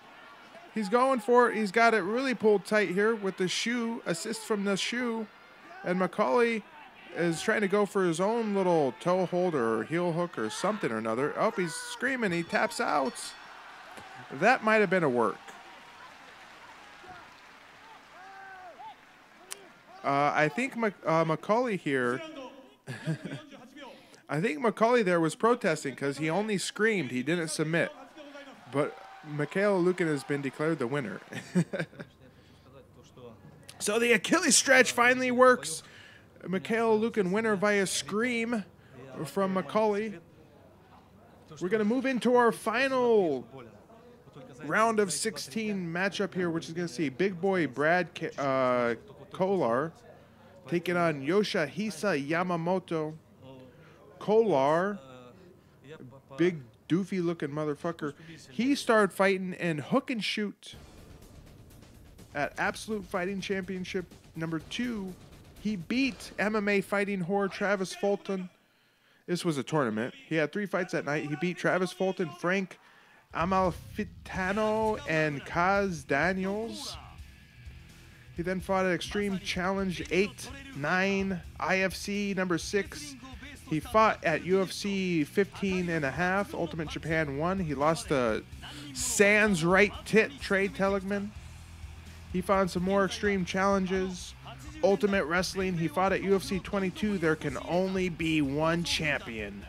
He lost to Steve Judson there. That was in September of '99, and that was his most recent fight prior to fighting Yoshihisa Yamamoto here.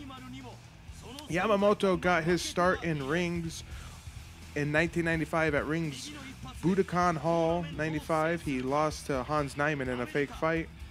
Famously, Yoshihisa would fight Rickson Gracie and took Rickson Gracie into the 3rd round. That was at Valley Tudo, Japan, 1995. We see Animal in the corner of Brad Kolar there. Animal from the Legion of Doom. There's Yamamoto, and we get this fucking groovy music, this synthwave music. Wow, this is very haunting synthwave. Yamamoto here. looks a little confused.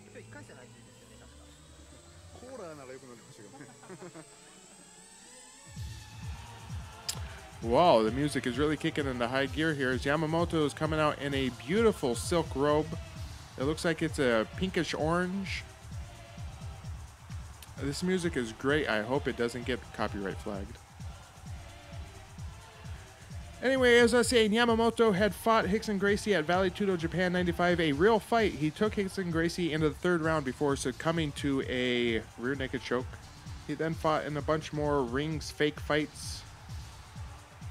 His most recent bout prior to this was against Kiyoshi Tamura at Rings Rise 4th in June of 99.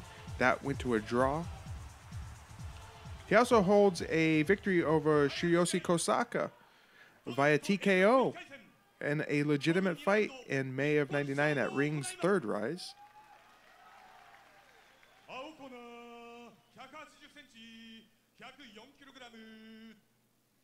There's chunky, buff Brad Kolar. Of course, he's friends with Animal. Where do you think he gets his steroids from?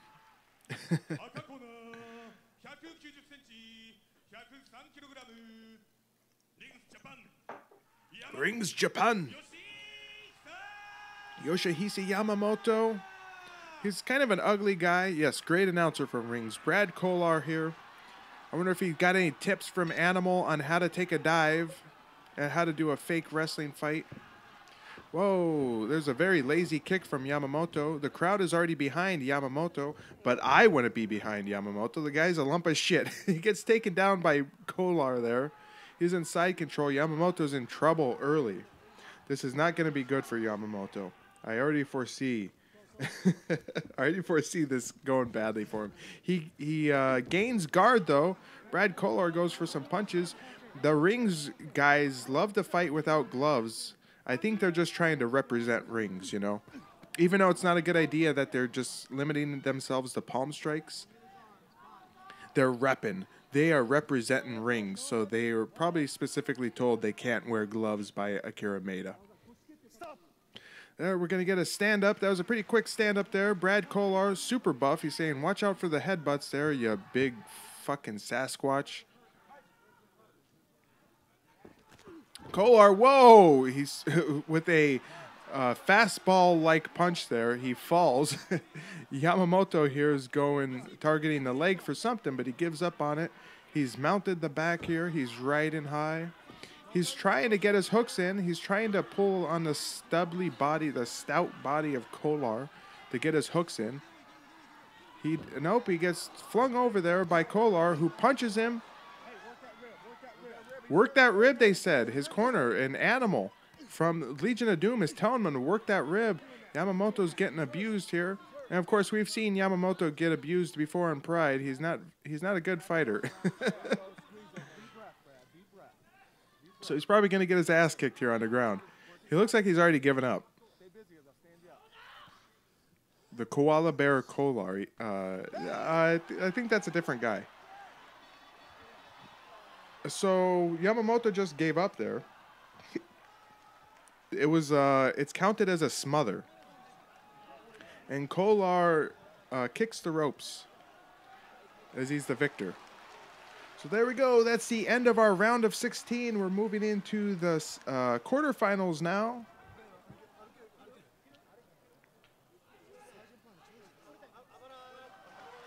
And Yamamoto seems confused on what happened. You just got... I guess he tapped out. Is Brad Kolar's nickname the Koala Bear? I want to make sure here. No, I think you're thinking of a different guy. I think you're thinking of a different fighter. That's not. I don't think that's Brad Kolar. Yamamoto is getting carried out here. Just bring the stretcher out. There's Brad. He's celebrating. It wasn't Joey. Punch rib, crack. Okay, it was a choke. Whoa, what's happening here? Wait. Koala bears smother their prey to death. What is wrong with Brad Kolar? Is he fucking freaking out here? What is this about? He He was arguing that it was a choke. They said no. He told him no, it wasn't a choke. He punched the rib and he heard the rib crack. So they insist that it was a choke. And he tells him, okay, it was a choke. Fuck, get me out of here. Whoa, bad attitude, buddy. We'll see that again in an instant replay. Brad Kolar, not a very nice guy. He needs eucalyptus leaves, yes. Poor Yamamoto. If he does have a cracked or bruised rib, yes, it's hard to move with a cracked or bruised rib. I know from experience. It wasn't Joey. Punched rib, crack. Get out of here. It was a choke. Fuck. He's out of there. Brad Kohler, Ichiban, shoot fighter, strongest shoot fighter gaijin. What? Oh, stop. What is Animal doing? That is the most condescending, broken English to talk to a Japanese person. Ichiban.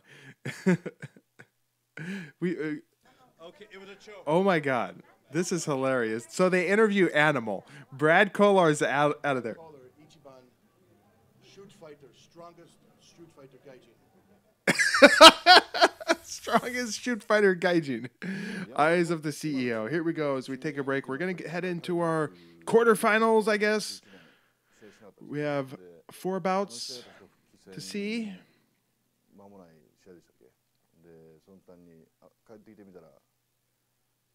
That was pretty hilarious. They should just interview Animal for every fight.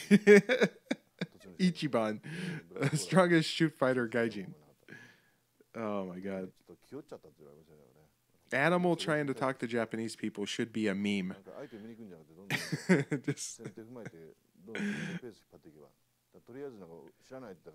Our next fight for our first quarterfinal, as we finish this event out, our next fight is going to see Renato Sobral versus Lee Hasdell.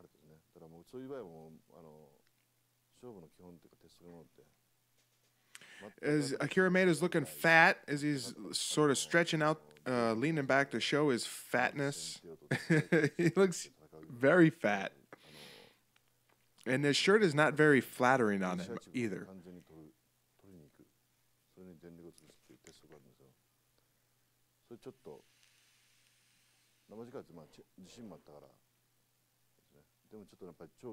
Lee has been. That's pretty rough there, Jonathan.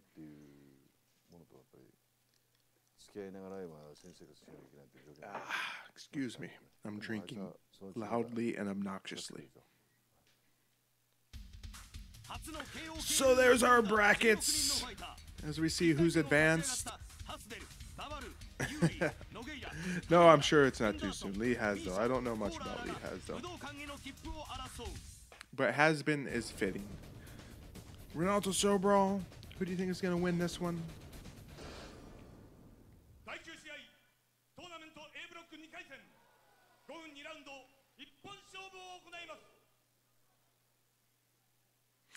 Macho Man's back. Welcome back, Macho Man.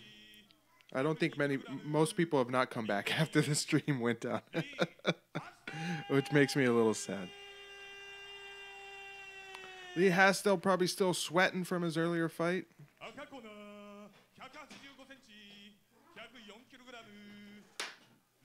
As here comes the most dangerous baby alive today. Who's looking like he needs a nap. Here we go, round 1. Sobral, blondish colored hair, taking on the bald Hasdell.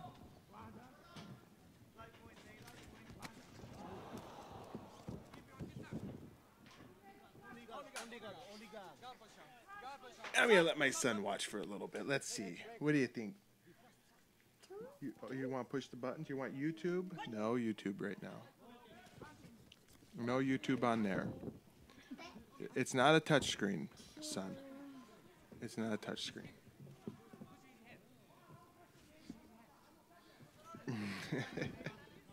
I'm trying to wrangle my son here, who's trying to touch and move everything. So Sobral's in mount.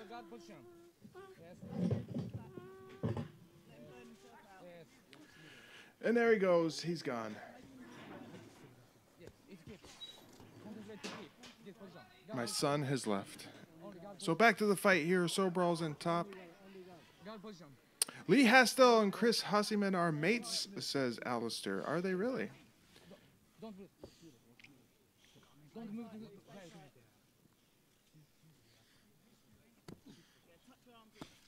Shoot fighting, are you saying shoot wrestling there, Macho Man? Shoot fighting rules are like slap boxing on steroids. Yes, I think they are.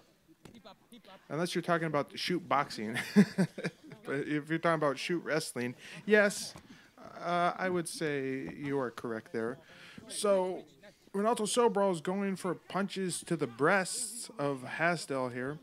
So, is Hastel Australian? Alistair. Is Hastel from Australia? It says he's English. So we get a stand up there, but Sobral was in mount. Ultimate Boxing is great. I agree, Rob Hill. I don't know why they would stand up Renato Sobral, who was in mount, but this is rings here, so they probably don't have your typical. Even when they became real fighting, their rules were still based on rings and Akira Maeda, whatever Akira Maeda wanted. So Hastel kind of fell there in the ropes, and Sobral's back on top, but they're under the ropes, so the ref is going to have to move him here very quickly. There's no sense in letting them fight in the ropes, ref. Hastel's looking to the ref, and now Sobral's looking to the ref. I got to replay that. They both look to the ref. First, Hastel looks to the ref. They're like, okay, you can stand us up now. Hastel does it first, and then Sobral, taking a cue from Hastel, looks over too. They're wondering why the ref is still letting this fight go on under the ropes here. So Hasdel's looking at the ref, and now Sobral. Now Sobral again. So finally the ref decides to get him out of the ropes. And Hastel looks like his glove is kind of fucked. He's complaining about something. Maybe the punches to the body, or the punches on the ground. I think he might be confused on the rules. I'm confused on the rules. Goes in for a sloppy jab there, and then a right that doesn't really connect. And Sobral goes to take him down again.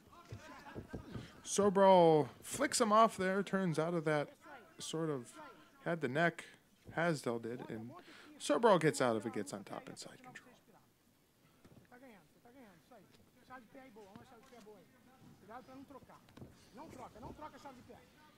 Well, yes, Macho Man. You have to remember that shoot wrestling was fake fighting meant to look as real and legitimate as possible.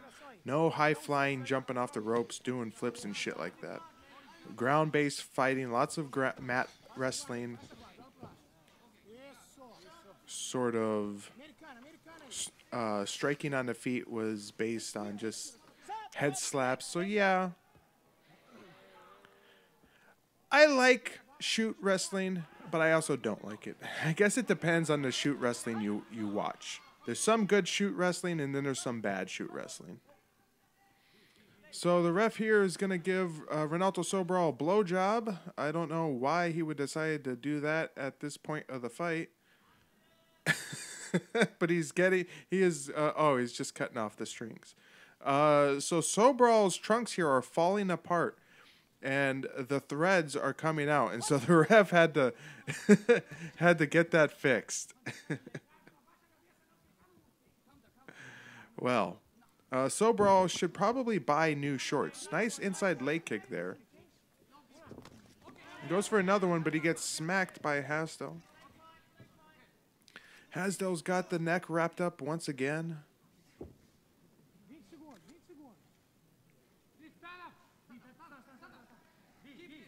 As we're just stalled here, the ref should step in right now and separate because this is going nowhere. Nice multicolored shoes there on Renato Sobral. They're probably hand-me-downs like his shorts. Sobral, he's so fucking cheap he can't afford new shorts. There's the end of round 1. We're gonna head into round 2 here. Lee Hastel did not look as confident that fight as he did against Ahmed Labasanov. He probably got all the showboating out of his system though. He wants a touch of the gloves. We'll see if Sobral is gonna be more of a lump of shit and just try and take him down. Stand up and strike with him. Just punch him.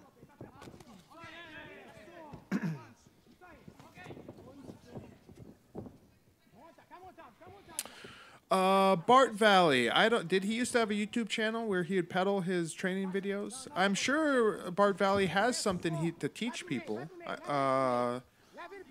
You know, you could say like Yoshiaki Fujiwara, even though he was a straight fake wrestler.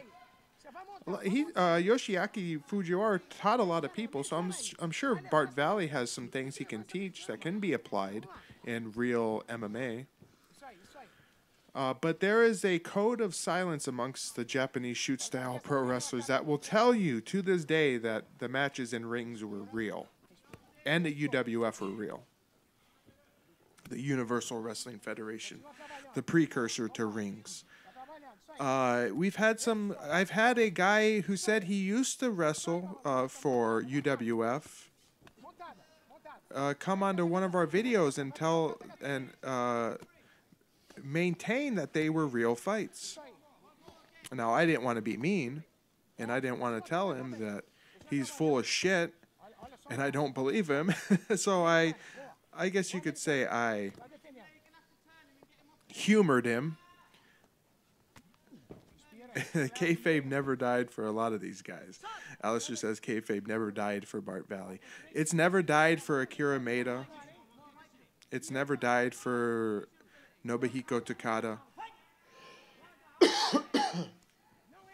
lot of those Japanese guys, they still maintain that shoot wrestling was all real. There's a bitch fist from Renato Sobral. I now know why Renato Sobral does not want to keep this fight on the feet. Because he's got bitch punches. Does he have Renzo Gracie? That sounds like Renzo Gracie in his corner.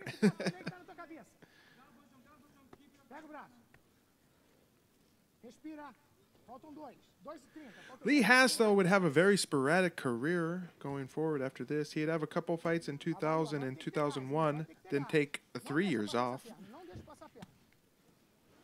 He had one fight in 2004, Hiroyuki Ito. Then he took another 3 years off after that and came back to fight Mario Sperry in 2007.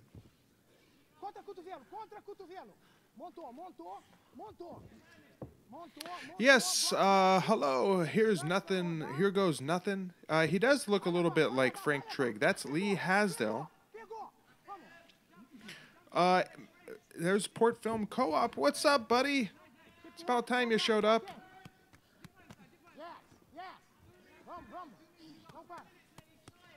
There's some bitch slaps here from Renato Sobral. There's not a lot of stank on them punches. I don't know why he's doing this. He's sort of punching him in the breasts. And the ref comes in once again because I understand why the ref stood him up there even though Renato Sobral was in mount. It's because Renato Sobral was being a little bitch. Lee Hastel here. He was getting abused about the tits. Yes, I seen that Port Film. I seen Alex Jones was on Joe Rogan podcast, which sort of shocked me. Because Alex Jones was really taking it to a whole nother level in terms of what he was saying about Joe Rogan. I'm sure Joe Rogan just wants to maintain neutrality. He doesn't want to be seen as a divisive force. He probably called up Alex Jones and said, come on the show, let's bury the hatchet. Because Joe Rogan is just a phony, stand-for-nothing bitch. But anyway, let's not talk about Joe Rogan. Yeah, Eddie Bravo was on the show too. So we're stood up once again here. Renato Sobral sucks. This fight is not very good. Renato Sobral, his boxing is very bad at this point in time of his career. He just sort of flings Lee Hasta out of the way there. He shoots in once again.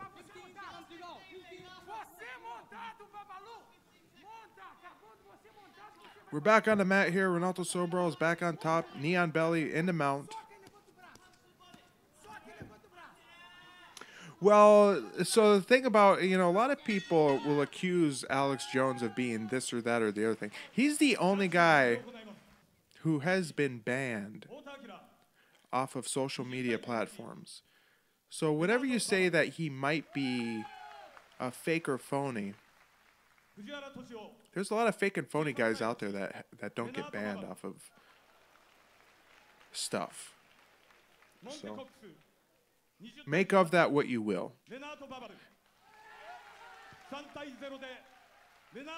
There you go. Renato Sobral wins, and he's going to move on to the Rings King of Kings final.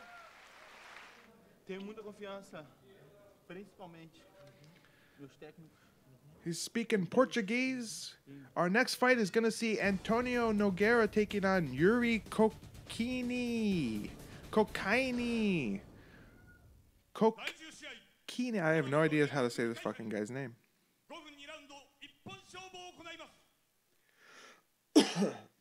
Yeah, but I don't yeah, see, but you say that Jonathan was wrong. You say it's all control. But the power players in control wouldn't let him be removed off of these platforms if he's a mouthpiece for some sort of psyops program. But let's not talk about this. There's Minotauro Nogueira. His hair still has not been combed. So I liked what we saw from Yuri in his first match. We'll see how he does against a very dangerous Brazilian. Oh, nice 1-2 there from Nogueira. He pulls guard. It looks like he does not want to stand up with Yuri, or he just wants to go to his Brazilian Jiu-Jitsu immediately. Which is interesting because there's times where you will see early Nogueira fights where he wants to show off his boxing skills, which I use the term skills very lightly. He's rolling Yuri over here. Full control as he's going for the armbar. Yuri is in major trouble here. A very dangerous position. He's in a lot of trouble. He's getting armbarred, and the fight is over. That's it. Nogueira starches Yuri in quick fashion. I did like what I seen from Yuri earlier, but he got totally dominated there. After this, Yuri would have more fights in Rings Russia, Rings Holland. He would fight in Universal Group Remix, which was a Russian-based tournament. We will see Yuri once, thankfully, in Pride at Pride 22. Beasts from the East 2. That's in September of 2002. He takes on Heath Herring in that fight. So I'm looking forward to that. We're moving on to our second to last quarterfinal here for the A block, which is going to see Dan Henderson taking on Hiromitsu Kanahara. Primeiro de tudo, muito treinamento. Eu abdico de muitas coisas, não vou à noite, não bebo, não fumo. Procuro dormir cedo. Yeah, it's not really gross. It's just kind of weird. It's like an indent in his back. Here Goes Nothing says that the bus scar grosses him out. That's on Nogueira's back. I would say if it was like an ugly gash or like a hideous scar, it's more of just like an indentation in his back.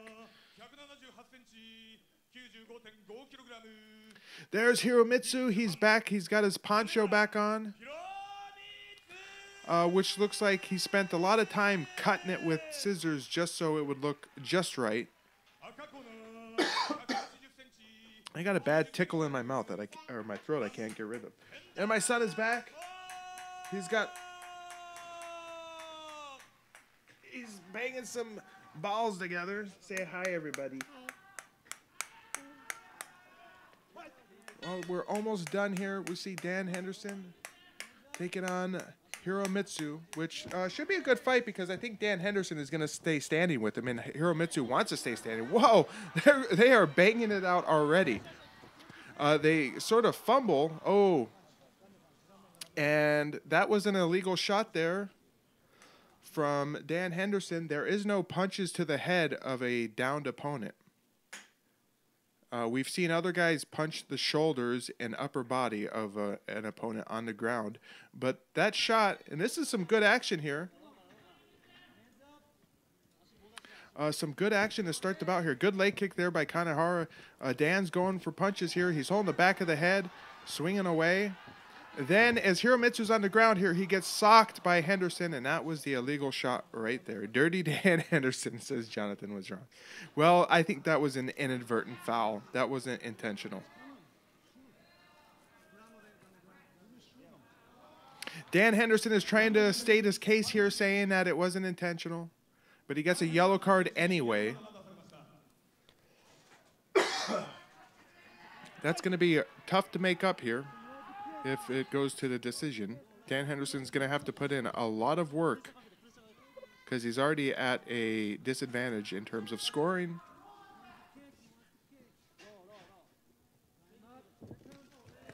It's a kick there. Dan Henderson tries to counter. Oh, he gets rocked, but he doesn't look like he felt that punch. It looked like it was a hard punch, and he's just going crazy here, trying to destroy Kanehara's head. He is getting the better of Kanehara here, whose nose is busted open, and he has to check it twice. He leg kicks and punches. Dan Henderson looking confident here. Kanehara's stance is leaving him a little bit open here for Dan's attacks. Dan here has a very high guard.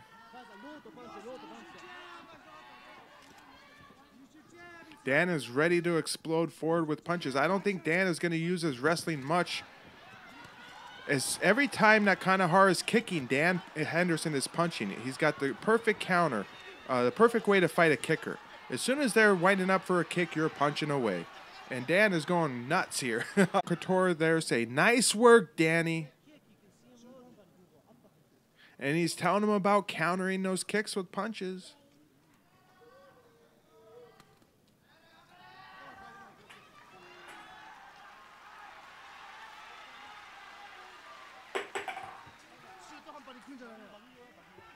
Here we go. The fight's ready to be start now. Would the stream go down again?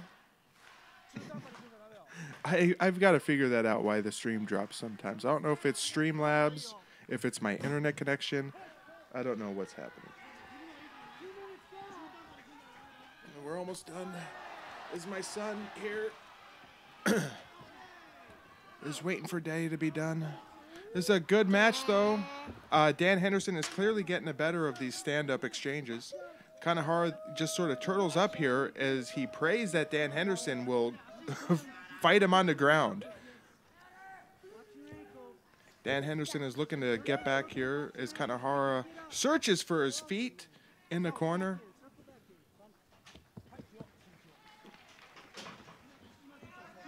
Here we go. The fight is stood up. The ref grabs Kanehara to say, the fight's still going on. Get back here.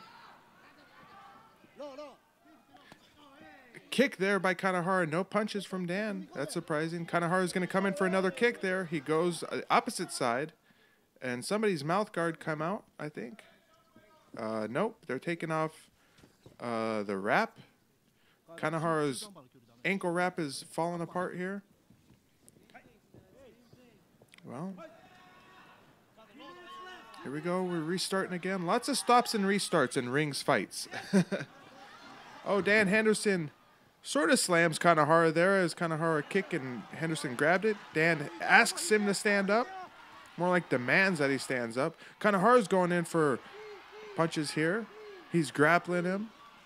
Dan with a knee over the top left there. A kick from Kanehara. Wow! Did you see that kick? That's got to get an instant replay. Holy shit, did you see that? What was he kicking at? Wow, it's a great fight so far. I am loving what I'm seeing. They're mixing it up here. Watch this kick here. Dan with the knee over the top left. And watch this. Wzoom! Where was that kick? That kick wouldn't have hurt Dan at all if it connected because it just would have been with the toes. Dan is clobbering Hiromitsu here.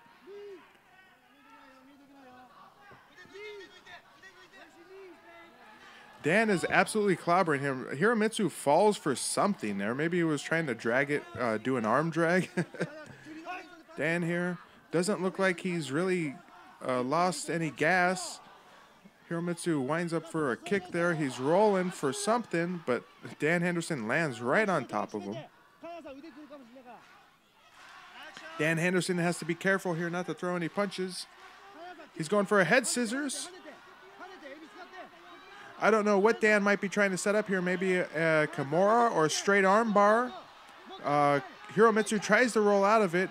I don't know what Dan is exactly attempting to do here, though. Whatever it was, Hiromitsu's out of it. He's rolling, gives up his back. Dan takes his back. You think it was a key lock? Jonathan was wrong. Could have been. Henderson steps away. Hiromitsu has to stand back up. Dan is looking a little winded now.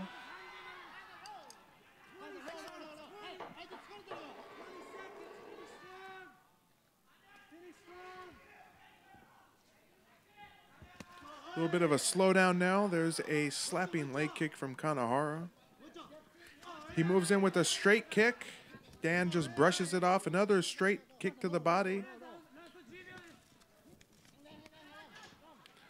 They're clinched. The bell rings. We're going to our second round here. Good fight so far. I like this Kanahara fellow. Love Dan Henderson. I'm sure Dan Henderson at this point appreciates somebody who wants to stand and bang with him. My son is back. Say hello, everybody. Tell him your name. Say, I'm Thomas. Yes, okay. Say, you like cars. You like cars? You like Buzz Lightyear? You like Buzz Lightyear?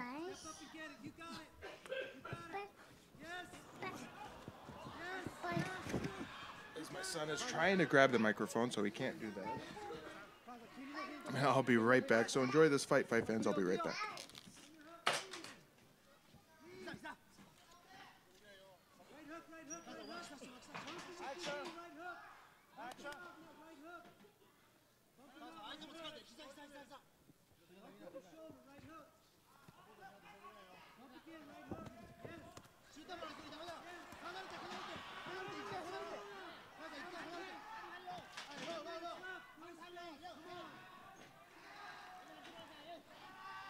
All right.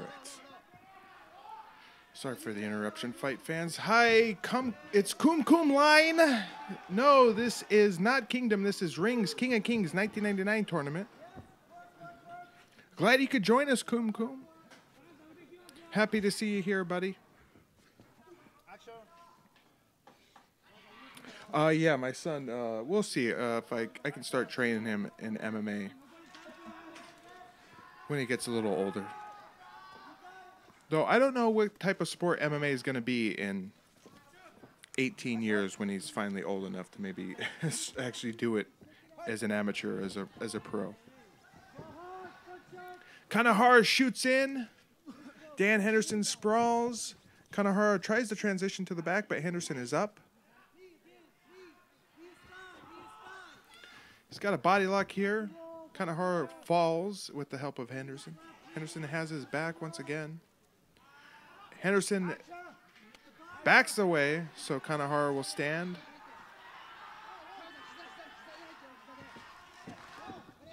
Kanahara goes for a kick there that Henderson thinks about catching, but he didn't. Whoa, super uppercut there by Henderson, misses. Some punches, soft punches from Kanahara.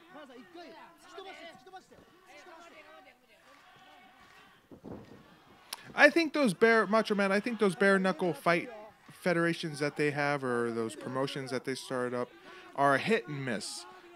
There's one that's good, but the other ones have been kind of sloppily done. I seen the one where Phil Baroni fought in that he didn't get paid for. He looked like a bitch against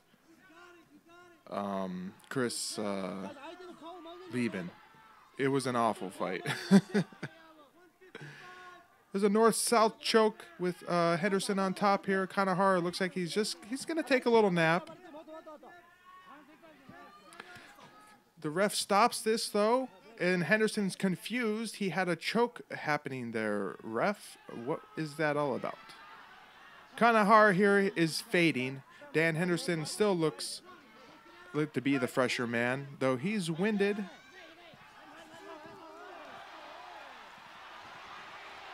Whoa, the crowd gets behind Kanahara here. Yeah, Baroni looked, I don't know what the hell Baroni was doing in that fight. He kept trying to wrestle the guy. Yeah, and clinch with him. It was so stupid.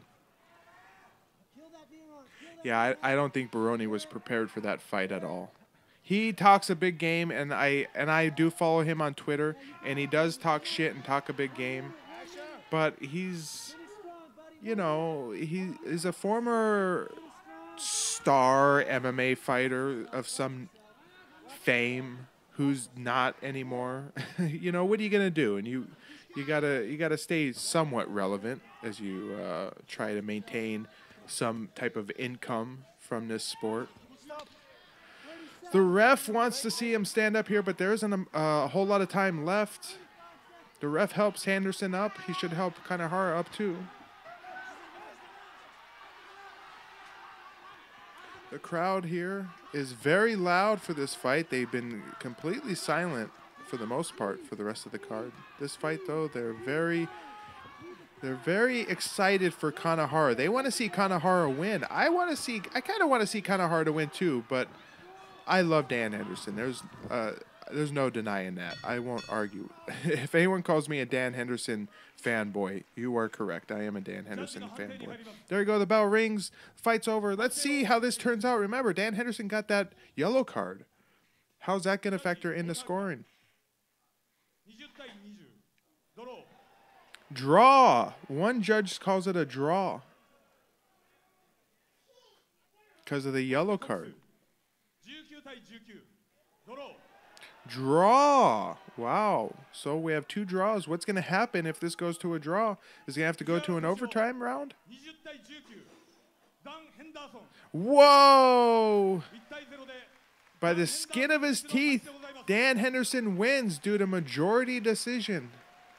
Wow, he escaped there. That was a very close call. He was tough. He was a strong opponent. Yeah, well, the yellow card. I assume that they have some rules in, if there was a draw, that it would go to an overtime round. But I'm sure the yellow card had to do with those two judges giving it a draw, because Dan Henderson won, but there was the yellow card. I don't show up thinking that I'm going to lose. You just have to have Dan Henderson looks like a very young kid here, but he was 35 years old. Or some ridiculous shit like that. Kanahara. I think we'll get to see Kanahara in a few prides. At least I hope we get to see him in a few prides. Yes, we'll get to see him at Pride 23. Will be his first pride, and then Pride Bushido 3, Pride 28, Pride 29, and then that would be it. So I'm looking forward to that. At Pride 23, he fights Vanderlei Silva. Oh, God. And here we go. We're going into the final match of the King of the Rings, King of Kings, A block. Brad Kohler taking on Mikhail Alukin. Yes, I did see that Ken Shamrock was doing some pro wrestling again.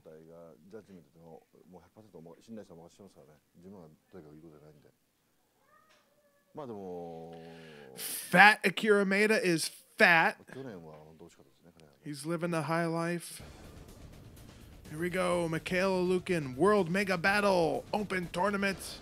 They're still using that World Mega Battle. That is a holdover from their fake shoot pro wrestling tournament that they would have, the Rings Mega Battle Tournament. So they're still using it here, although it was officially called Rings King of Kings.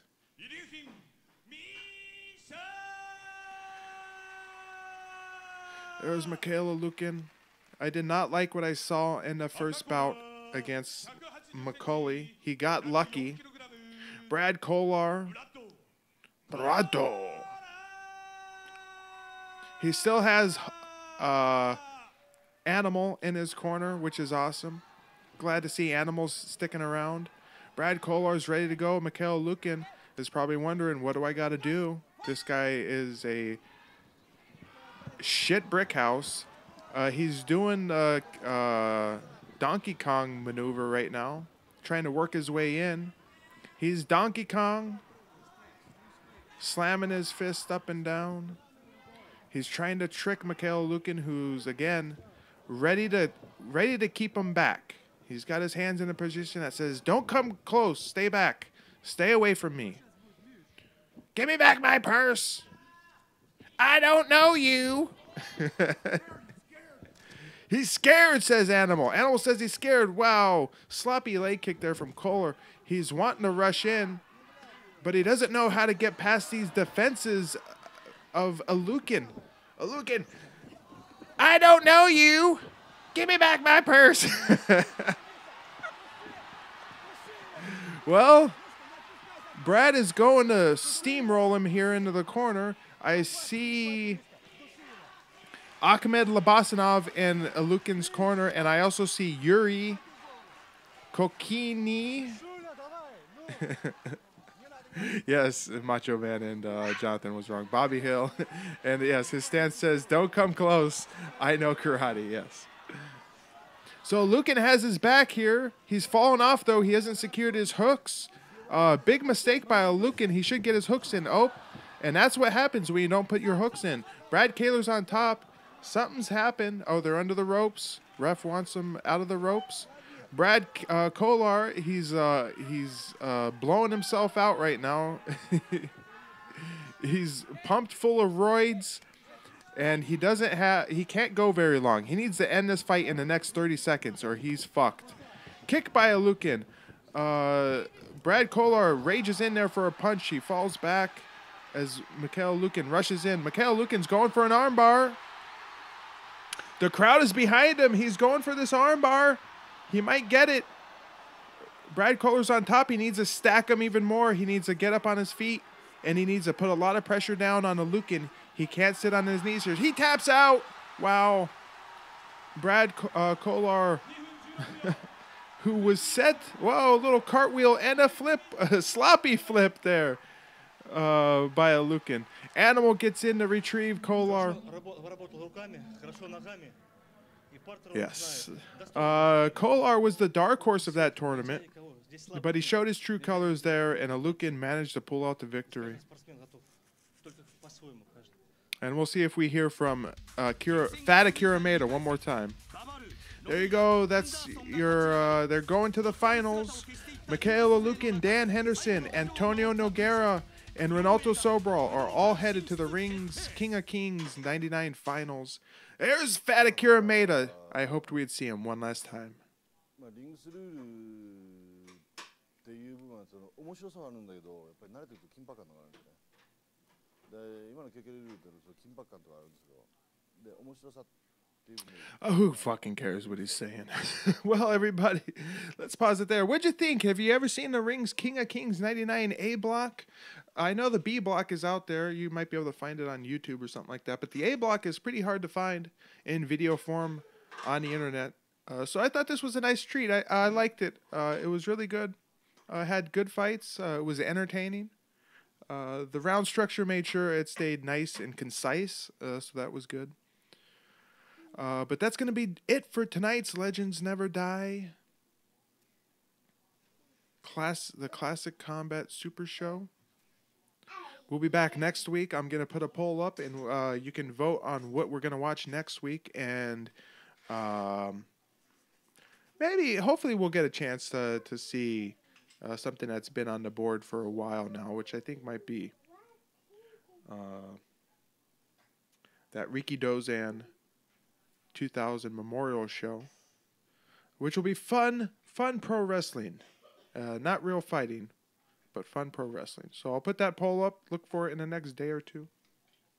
For now, I must go, everybody. I must bid you adieu. And we'll be back next week, same time, give or take, around 7 o'clock on Wednesday. And I hope you'll join us then. Thank you very much for watching. I love you all. Bye, everybody.